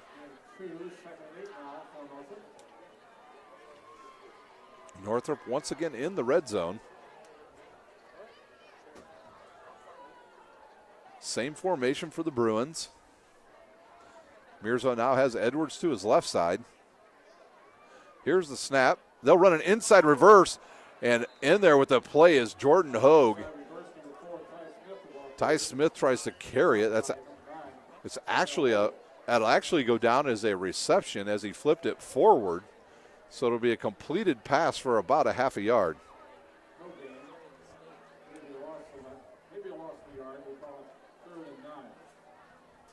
Third and 9 for the Northrop Bruins. 7:30 remains here in the third quarter. 2 receivers each side. This is definitely 4-down territory for the Bruins. Mirza in the backfield. He's got Edwards to his right. 2 receivers each side. He'll give it to a play action. He'll roll out to the right. Keeps it himself. Can he get to the outside? Stiffs arm one Snider player, and he'll have enough for the first down.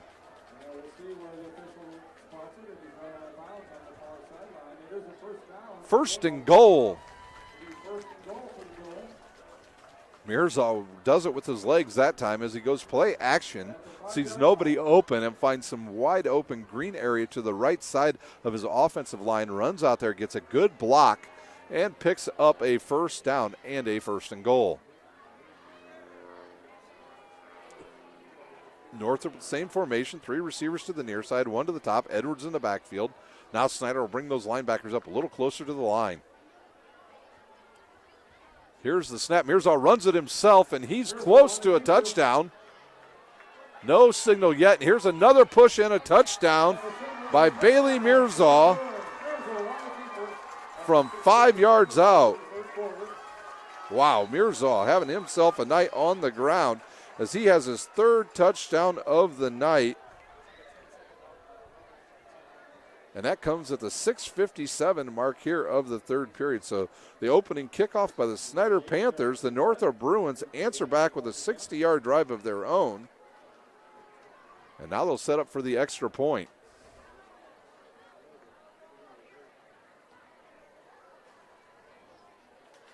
Here's a snap, a high snap. Kick is up and good. 35-21, the Snider Panthers lead the Northrop Bruins. You're watching live high school football on SummitCitySports.com. Beautiful baby, you're sweeter than strawberry pie. Just like the morning, your smile brings the sunshine. The Parkview Family Birthing Centers, with everything you need for baby, plus birth planners, expert physicians, midwives, and more for you. I'm a Parkview mom. You can be too. Learn more at parkviewmom.com.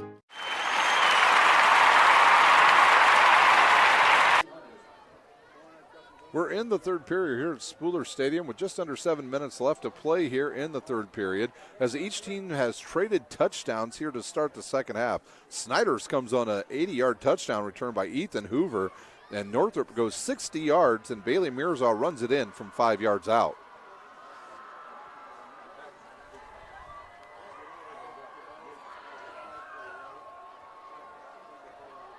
Northrop to kick off.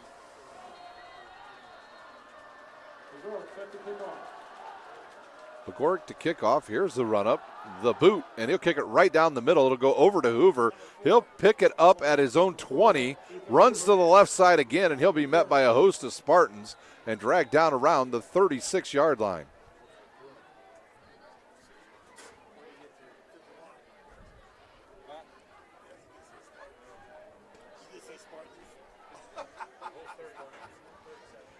Ball will be spotted at the 37 of Snider. A host of Bruins that time, not Spartans. Well, they're playing like Spartans. Got some hecklers to my left here in the press box. Here's the snap, straight drop. Hopper will run it himself. He'll run down the middle, cut it back to the right. He's got a lane to the left side, and now a flag comes in at the end of the play. And it's not going to matter because they catch Randy Holtz on a hold on Northrop, and I think he hurt a Northrop player with that hold. Number 56, Tyron Adkins, comes up limping as he was drugged down by Randy Holtz behind the play. A dangerous play there by Randy Holtz. After a big run by Michael Hoppert, that'll take the ball back 10 yards, and it'll be 1st down and 18 for the Panthers. And that play was completely behind where Hoppert was at. And I don't know if maybe Randy Holtz got tangled up there with Adkins, but he definitely dragged him down. And that's where the penalty flag was thrown. Christian Covington in the backfield with his quarterback, Michael Hopper. 2 receivers to the top side, 1 to the near side. Snap and give. Keeper again by Hoppert. He'll run it and pick up about 6-yard lines. Bedwell on the tackle for the Northrop Bruins. The Snider Panthers still having issues with penalties this season. Hopper once again, he'll drop. He fakes it. Now he looks. He's going to run to his right, and he's going to be dragged down for about a loss, maybe a sack. 44 on the tackle. Chris Thomas with the sack. 3rd and long for the Snider Panthers. He was looking for his big tight end, Simon Dellinger, but he couldn't get free from the line of scrimmage. And Hopper wisely runs it. And now a long 3rd and 15 for the Panthers. Straight drop back. He'll look. Fire over the middle. Has a receiver. Caught and dropped as David Knockason has alligator arms on that play. Heard the steps of all the defensive backs coming at him, and he drops it, and he would have had enough for the first down as he would have caught it right at on the X on the center of the field. Into punt, Jack James. Simon Dellinger will do the long snapping. Back to receive, Barry for the Northrop Bruins. Here's a chance for Northrop to get right back in this game.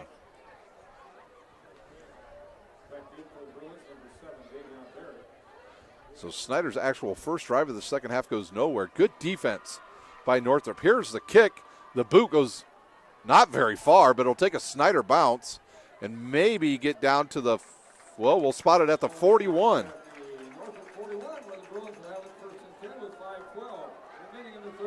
So a poor punt there by Jack James as maybe the wind got a little bit of it. The wind blowing out of the northwest right now. Bailey Mirza will bring his Bruins team back on the field. Their last drive resulted in a 60-yard touchdown drive where Mirza ran it in from 5 yards out. 5:12 remains here in the third period. 3 receivers to the top side. They put the 3 receivers on the short side of the field, and that opens up the wide side. And here's that inside pitch again, and that's another reception play. So they go to Aruza on the inside pitch play, which is actually a pass play, and that will be about a 2-yard gain. Zach McDowell on the tackle, so twice they've done that, and both times they've worked for about 2 yards.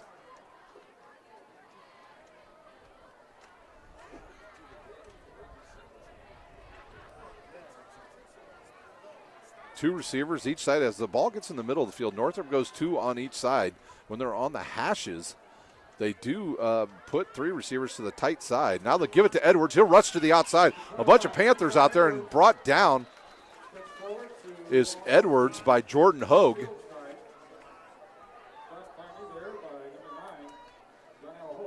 And now that'll be a 3rd and 2. 4:15 remains here in the third quarter. This is an area where Northrop can do a couple different things. They can go play action and take a shot deep, or they can just give the ball to their big running back, Edwards, or they go read option once again. Snider's linebackers are so far back. Mirza keeps it himself. He busts it to the left. He's got an open area, and he is brought down after he picks up the first down by Brandon Cox.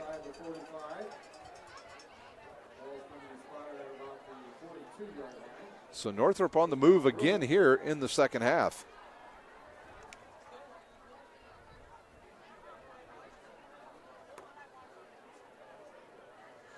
Northrop in no hurry here. Now they'll have 2 receivers each side. The ball on the left hash. Edwards to the flanks his quarterback Mirza to the right side.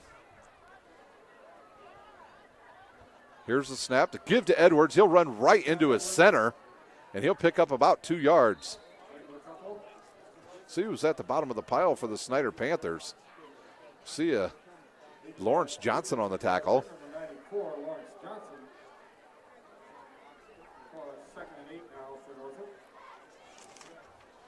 So Lawrence Johnson on the tackle as they run behind number 79, Cam Cephas on that play. 2nd down and 8 from the Snider 40. 2:50 remains here in the third quarter. Northrop gets a score here. It's a 1-score game. Mirza now has trip receivers to the near side. Here's the snap. He'll keep it himself. And on the tackle is number 40 for the Snider Panthers. Get a name for you on number 40. Peasley on the tackle for the Snider Panthers. It'll be 3rd and 5 for Northrop. 3rd and a short 5 for the Bruins. Clock ticks down to about 2 minutes.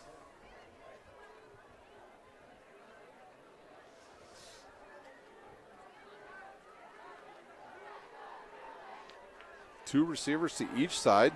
Edwards to the right of his quarterback, Mirza. Can Snider get some type of rush in here? Here's the snap. They fake it. It's a play action. Mirza rolls right, throws it over the middle, and it's caught by Benaruza. So Mirza to Aruza again, and first down Northrop. The ball at the Snider 24-yard line.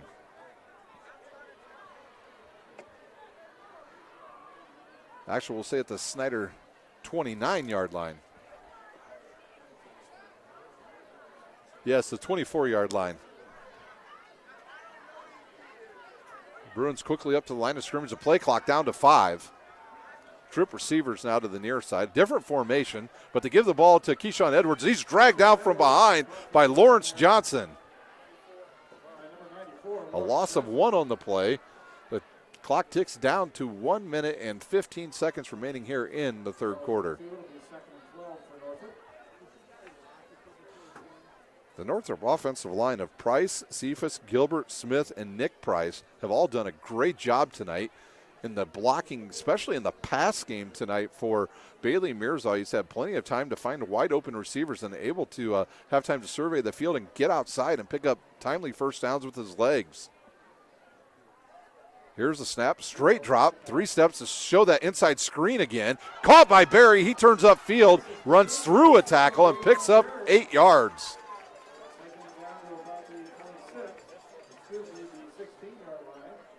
So that's a play they ran earlier in the game, and now Northrop inside the Parkview Sports Medicine red zone.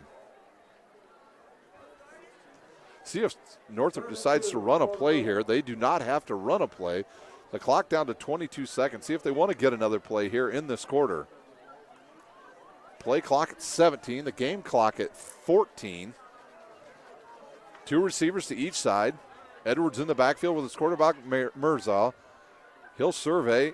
And now Snider jumps again, and it'll be a first down for the Northrop Bruins with 3 seconds remaining here in the third quarter. Snider with another terrible penalty. Penalties could be the Snider Panthers' undoing this season. They have averaged about 13, 14 penalties per game, mainly most of them on offense. The game clock starts, and that will be the end of the third quarter. Snider leads 35-21. We'll take a timeout. You're watching live high school football on SummitCitySports.com. Friday Night Lights. Fort Wayne football from the comfort of your own home, or when you're on the go. The same night the pigskin touches the end zone or is stopped dead in its tracks. 10 teams, 5 games, 1 website. SummitCitySports.com. Live streamed high school games, score updates, and news hub for all Fort Wayne athletics. Find us on Facebook, Twitter, YouTube, and SummitCitySports.com. How do you design one of the most advanced ERs in the country? At Parkview, we did it by focusing all our attention on you, the patient, by involving doctors and nurses in the design process, by creating quieter, more private spaces, and by leading the region in heart, stroke, and trauma care. This is not your typical emergency room. It's Parkview. In an emergency, isn't this where you'd rather be? Parkview, your partner in health.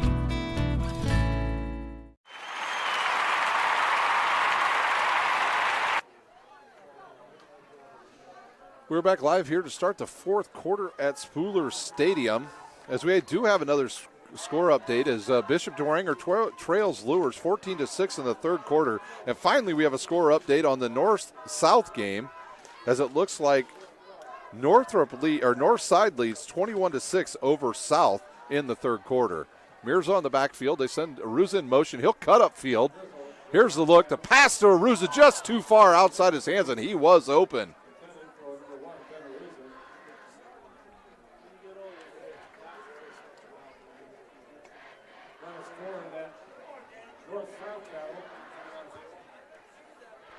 Mirza once again back into the huddle. North side 21, south side 6. Second and 10. For the Bruins. Northrop started this drive on their own 41-yard line. Trip receivers to the near side. See if they give the ball to Edwards, and he turns upfield, and he'll score from 11 yards out. So Edwards from 11 yards out gives Northrop the touchdown at the 11:52 mark of the fourth quarter, and now Northrop a field goal away from a one-possession game. That's a 59-yard drive for the Northrop Bruins.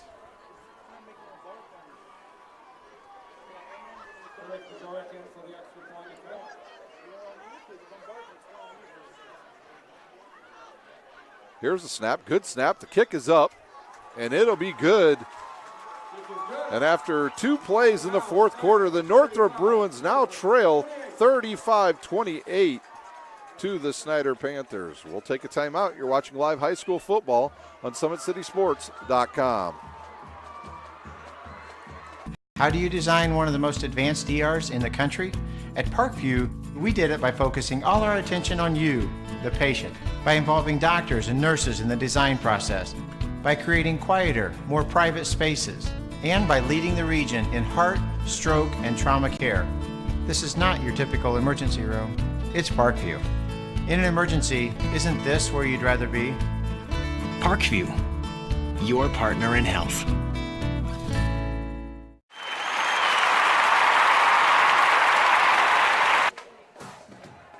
Welcome back to Spooler Stadium, where Northrop goes on a 59-yard drive. They score from 11 yards out as Keyshawn Edwards runs it in, and now Northrop will kick off back deep. It looks like it's Derek's Nakason and Ethan Hoover, who has a kickoff return for a touchdown already tonight. Snider needs to get their offense scoring, as they've only had one possession here in the second half. Last time Northrop kicked the ball, just a line drive right down the middle. Here's the run up. The kick, a short kick, will be picked up by an up receiver, number 38 for the Snider Panthers. 38, Dalston Duff will return that, and he'll take it over the 40. And Snider will start at their own 42-yard line. So Snider started at their 37 and went backwards on their first drive. Now they'll start at their own 42. Hopper will bring the offense on the field. Northrop's defense stiffened in the last drive. They were helped by some Snider penalties as well, especially a big one after a long run by the quarterback. See if Snider goes to their big running back, Christian Covington, here early in this fourth quarter. 4-3 defense by Northrop, and they bring the linebackers up. Covington finds a hole off the left side as he'll go behind Garrett Carroll. And he'll pick up about 7 yards, tackled by Bidwell and Martinez of the Northrop Bruins. Hopper in the pistol formation. Now he'll motion a guy in the backfield. That'll be a tight end. Given to the big guy again, Christian Covington. He rumbles through the line, and he picks up a first down. So I'm sure Coach Tippmann, while that offense was off the field, challenged the offensive linemen to take control of this game. We saw against Homestead down at Lucas Oil Stadium, when that offensive line is in sync, they're nearly unstoppable in their run game. 11 minutes remain here in this fourth quarter from Spooler Stadium. Well, Northrop shows blitz. They bring everybody up. Christian Covington breaks out the right side, and he's dragged down and taken out of bounds by Barry and Marquavius Jenkins. And let's see if they give him enough for the first down. They do. And Snider in Northrop territory. Snider decides to put the two tight end formation in now. One receiver each side. Quickly up to the line comes the Panthers. Northrop got 8 guys in the box. They'll blitz. Covington runs into number 28. And here's nowhere to go.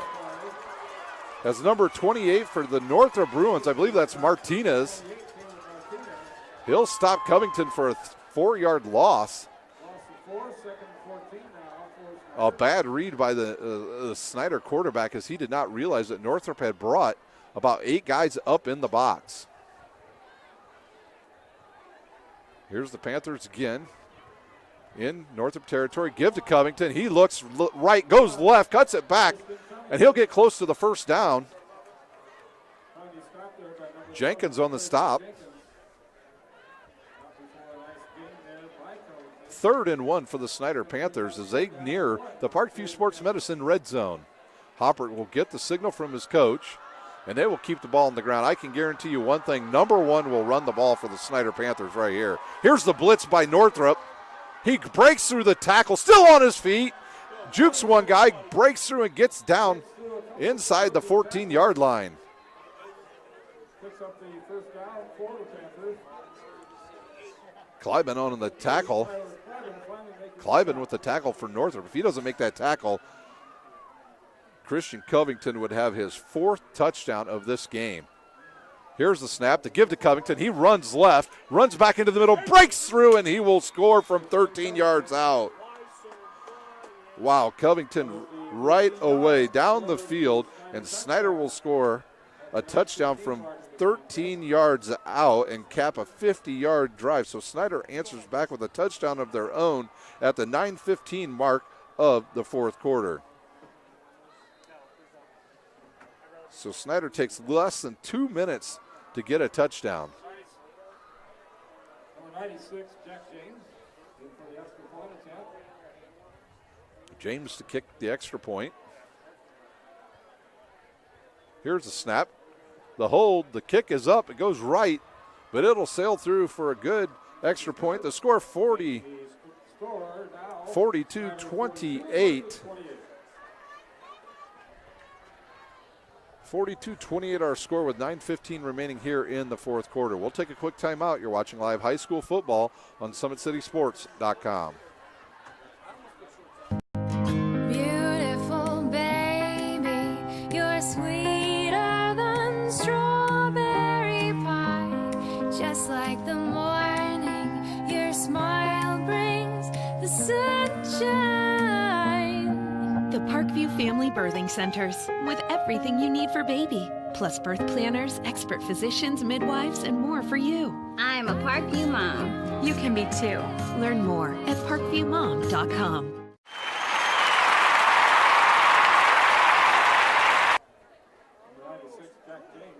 Snider to kick off here in the 4th quarter. They lead 42-28 with 9:15 remaining. Once again, at the end of the game, we'll have any scores we've got for you from around the area, as there's some interesting games going on in the Summit Athletic Conference as well as the NE8.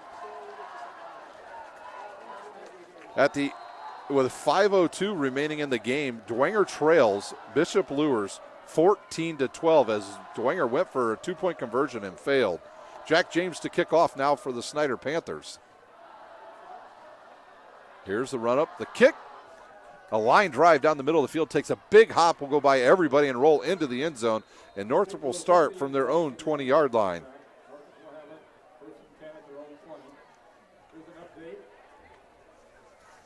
Bishop Lures 14, Bishop Dwenger 12. So some close games all around the area here this evening. Snider knows if they win tonight, they just need to split their last 2 games, and they will be the Summit Athletic Conference champions for the 2nd straight year in a row. Mirza in the backfield with Edwards, 2 receivers to each side.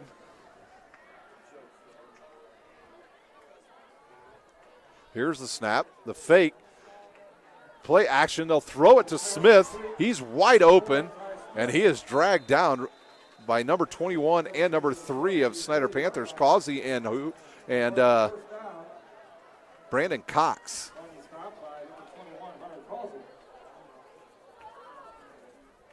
I want to thank our sponsor tonight, Parkview Sports Medicine.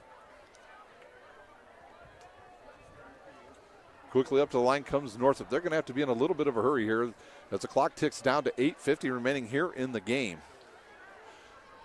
Smith in motion. He'll go from left to right. The give to Edwards up the middle. He's met in the hole by Brandon Cox and dragged down. Evidently, Austin France is back into the game now as he's sat out most of that third quarter. 5-yard pickup for Edwards, who's had an outstanding night on the ground for the Northrop Bruins. Between him and Bailey Mirzaw, they've been on the same page for the entire night. Bailey Mirzaw came in relief as the starting quarterback, Gavin Shanley, was hurt early in the season. Mirzaw stepped in, and now he is starting to find his rhythm with this big offensive line that he has in front of him. Snider stays in their base 4-3 defense. Try to get Snider to draw off sides. They give the ball to Edwards, but he's tackled by Kerry Perry and Zach McDowell. So a loss of yardage on that play of about 2.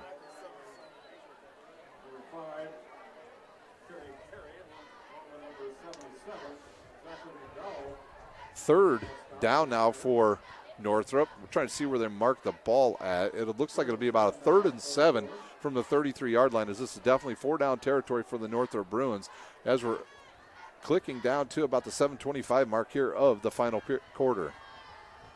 Here's the snap, straight drop back. He looks, he throws it deep.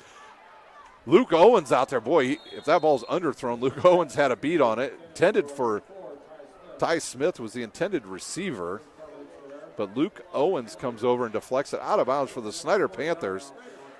So that's a play Snider has seen a couple times as they fake that inside smoke screen, and this time they go deep. Back to kick will be Bailey Mirzaw. His first punt of the night only went 2 yards, and it was about from this same spot. Hoover back to return the kick. I don't think Snider believes they're going to kick this. High snap, fielded and punted away, and now it goes off the side of his foot again. The 3rd time, it'll bounce at the 40, and now it'll be a Northrop bounce, and it will go right to about the 45 of Northrop. So Snider will start once again inside Northrop territory at the 45-yard line.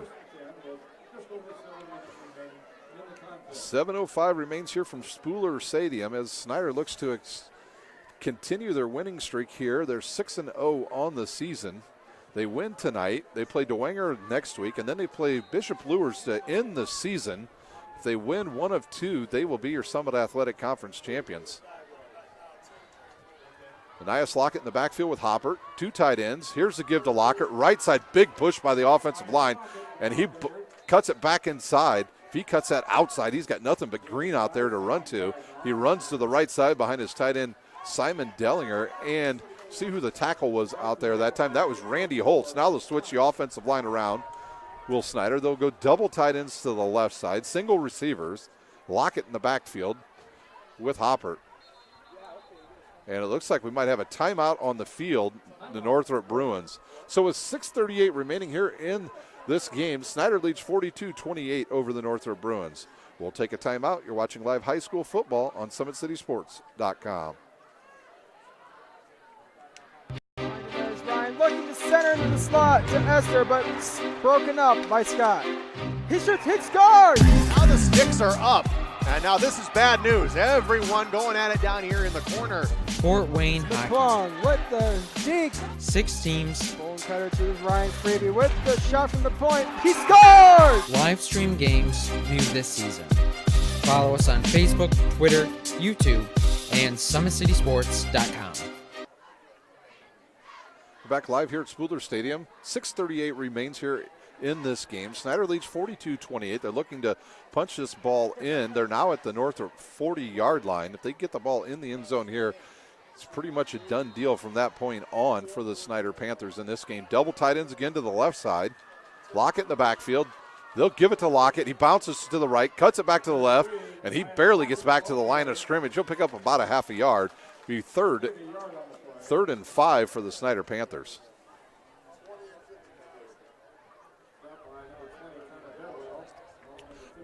Big third down now for the Northrop Bruins. Can they stop the Snider Panthers inside their own 40-yard line? Some confusion on the offensive line between the tight ends. Northrop shows blitz. Play clock down to 15. Hopper in the pistol formation. Maybe Snider's going to take a timeout here. They're in no hurry. Now they'll get set. Here's the snap. The give to Lockett. He runs up the middle, breaks it to the left. He's got an alley out there, and he'll have enough for the first down. Still on his feet. He breaks out of 2 tackles, and he will pick up 20 yards on that carry. Is Anias Lockett. So Snider now in the Parkview Sports Medicine red zone behind Anias Lockett's big run.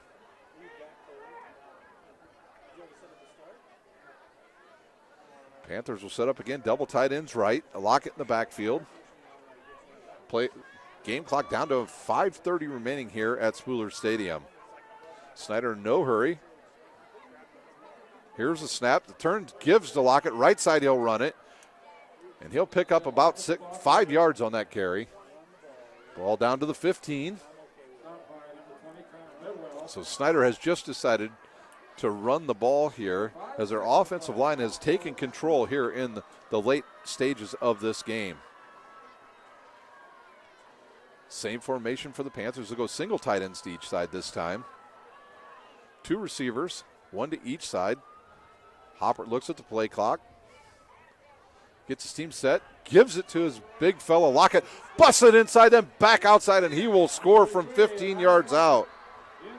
Lockett with his second touchdown from 15 yards out, and that'll cap a 45-yard drive for the Snider Panthers at the 4:46 mark of this fourth quarter.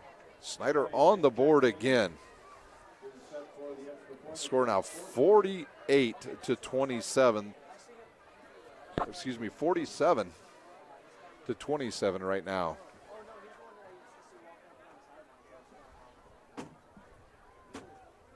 Dellinger to snap. On the hold will be McCready, kicking Jack James. There's the snap, the hold, the kick, and it is good. 49-28, the Snider Panthers lead here in the fourth quarter from Spooler Stadium. We'll take a quick timeout and be back with the last 4:46 from Spooler Stadium. You're watching live high school football on SummitCitySports.com. Friday Night Lights. Fort Wayne football from the comfort of your own home, or when you're on the go. The same night the pigskin touches the end zone or is stopped dead in its tracks. 10 teams, 5 games, 1 website. SummitCitySports.com. Live streamed high school games, score updates, and news hub for all Fort Wayne athletics. Find us on Facebook, Twitter, YouTube, and SummitCitySports.com. We are back live here at Spooler Stadium, but we got a score update for you, and this is a big one. Dwenger kicks a field goal, and they now lead over Bishop Luers 15-14 with just 59 seconds remaining in that game. So big score there by the Dwenger Saints. A high end-over-end kick will come down inside the 5, caught by Thomas. Thomas on the return, just a freshman, and he'll run it out to his about 36-yard line, does Chris Thomas. So Thomas, a really good kickoff return guy. Flag on the field. Another update from one of our SAC games tonight. Windsor just kicked the field goal, and they lead Luers 15-14 with less than a minute remaining. So a penalty on the Northrop Bruins will negate a good return. So block in the back on the Northrop Bruins. So the Panthers, so we'll see now where the starting position is for Northrop. They march it back. It looks like it's going to be inside the 25. So we'll mark it. Nope, now they'll move it back even further at the 14-yard line. Once again, at the end of this game, we'll come back. We'll have whatever scores we can find for you. We'll have a score recap here, and then we'll bid you a good night here from Spooler Stadium. We've got 4:38 remaining here in this game. Northrop has played a really good game tonight, especially their offense. Bailey Mirzaw, Keyshawn Edwards have had a good night. Here's the snap. The play action. They throw it outside, and I think it was caught by Edwards, who came out of the backfield and just found some open area. It was Edwards on the catch. So they faked the handoff to him and then went right back to him as Bailey Mirza hits Edwards for about 10 yards and a first down now. Actually, no, it'll be, first down and 10 at the 25. 2 receivers to each side. Edwards in the backfield with Mirza. Here's the snap. The give to Edwards right up the middle, and he makes one guy miss, turns it upfield, and he's got enough for a first down. He'll pick up about 16 yards on that play. So Keyshawn Edwards got to be close to 100 yards tonight. This is the clock down to 4:06, now ticking again, down to 4 minutes is the game clock. See if Northrop tries to take a shot deep here as the cornerbacks and free safeties have come up, and now a couple players move early for the Northrop Bruins, and it'll be a legal procedure on the Bruins, and that'll march them back 5 yards. I know I saw Ty Smith move on that, but it was a couple other people as well. I want to thank our sponsor tonight, Parkview Sports Medicine.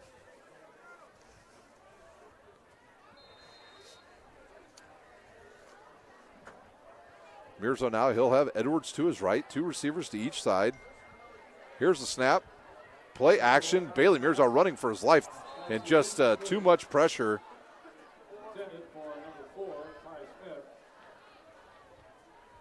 So you tried to hit Ty Smith on that play, but too much pressure there by the Snider Panthers, and he throws it too early. Mirza with has had a really good game, especially on the ground. I'll tell you, he has matured. I saw him play against Concordia earlier this season. Struggled a little bit in that game, but tonight, for the most part, he's been on time with his wide receivers, and he's done a nice job with the read option. Pistol formation again for the Bruins.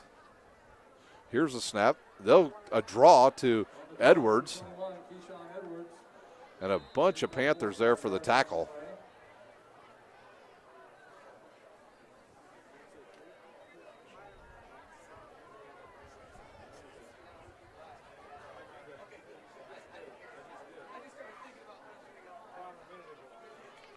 Clock ticks down to 3:15 remaining here in the game.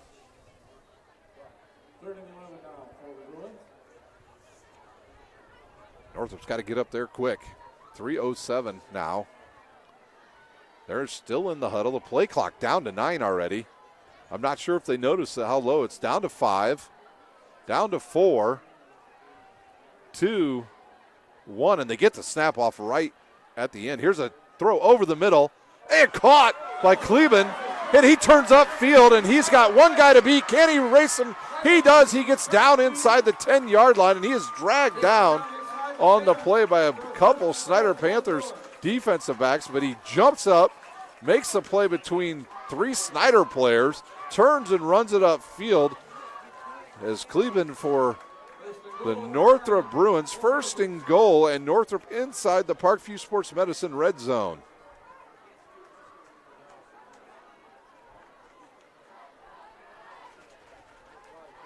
Here's the snap.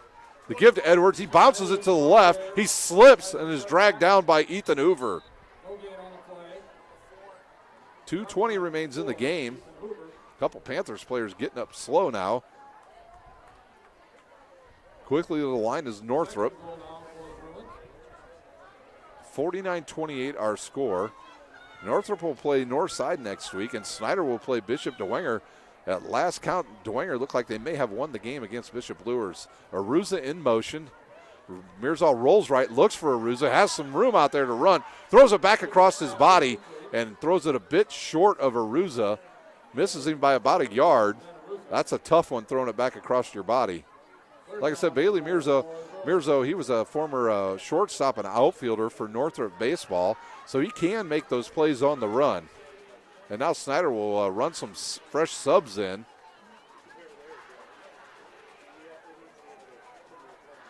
The ball spotted on the left hash. 2 receivers to each side. Edwards in the backfield. 1st and goal from the 9. Here's the snap. 5-step drop. That quick screen to the outside to Barry, and out of nowhere comes, let's see who the tackle was. For the Snider Panthers, I believe that was Brandon Cox. 1:40 remains here in our game. 4th and goal from the 9-yard line. No, ball was started at 7, so a pickup of 2 on that play. Temperatures have certainly cooled down here in northeast Indiana here.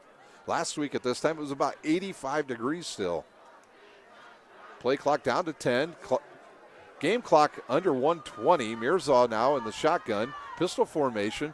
4th and goal. Trip receivers. Here's the snap. He'll roll to his right. Here's the rush. He rolls. He throws it into the end zone. Ben Aruza with the catch. Mirza to Aruza. A 7-yard touchdown pass. Northrop on the board again. They started that drive at their own 14-yard line, so they go 86 yards and score a touchdown.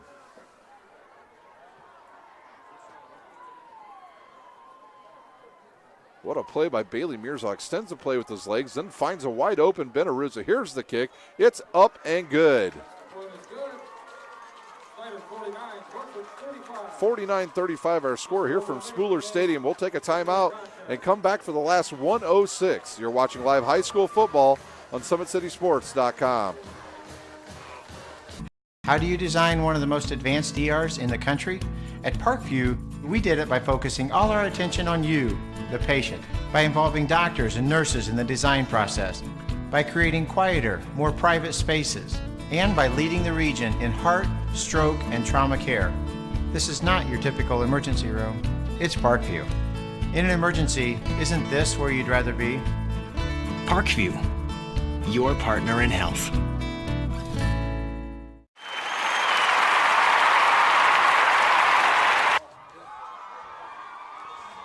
.106 remains here in the game at Spooler Stadium as Northrop punches it in again. Bailey Mirza to Ben Aruza from 7 yards out.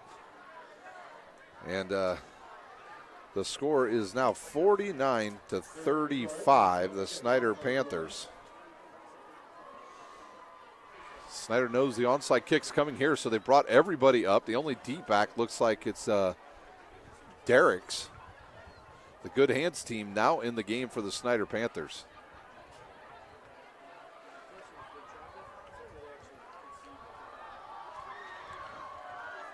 Snider has had issues in years past covering these onside kicks. Have they remedied that? Can they just fall on the ball and go to victory formation and end the game? He'll kick it left, a high hop, picked up by Ethan Hoover, and he'll fall to the ground, and Snider will start at their own 44-yard line. So Snider has only had 4 possessions here in this half. One of those, well, not really a possession, but they caught the opening second half kickoff and ran it back 80 yards for a touchdown. And Snider will come out, take a knee a couple times, and we will be done here at Spooler Stadium. Once again, we'll come back with scores from around the area. The score update will follow at the end of the game, and then we will give you the scoring for this game, and then we will send you all out on a good night here from Spooler Stadium. What a beautiful night we've had here for high school football. Here's a turn. They'll give it to the running back. He'll run it into the middle. Fumble on the play, and I think Northrop fell on it. And no, the ball was fumbled forward, and it looks like one of the wide receivers fell on the ball.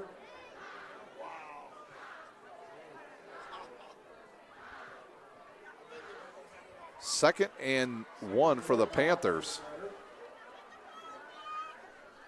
38 seconds remain. Snider doesn't even have to run another play here. It looks like we have a timeout. They want the play clock set to, I believe, is it 40 or 25 seconds here. So we'll have one more play from the Northrop 47-yard line. Victory formation for the Snider Panthers is they'll take a knee and the teams will line up, and that will do it here at Northrop High School. We'll take a timeout. We'll come back with some scores from around the area and then recap the scoring here in this game. Final 49-35. You've been watching live high school football on SummitCitySports.com. Friday Night Lights. Fort Wayne football from the comfort of your own home, or when you're on the go, the same night the pigskin touches the end zone or is stopped dead in its tracks. 10 teams, 5 games, 1 website. SummitCitySports.com. Live streamed high school games, score updates, and news hub for all Fort Wayne athletics. Find us on Facebook, Twitter, YouTube, and SummitCitySports.com. How do you design one of the most advanced ERs in the country? At Parkview, we did it by focusing all our attention on you, the patient, by involving doctors and nurses in the design process, by creating quieter, more private spaces, and by leading the region in heart, stroke, and trauma care. This is not your typical emergency room. It's Parkview. In an emergency, isn't this where you'd rather be? Parkview, your partner in health.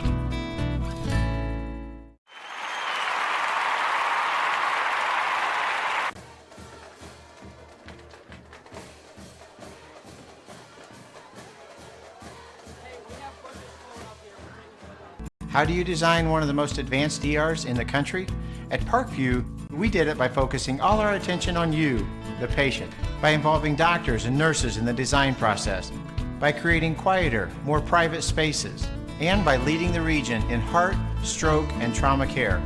This is not your typical emergency room. It's Parkview. In an emergency, isn't this where you'd rather be? Parkview, your partner in health.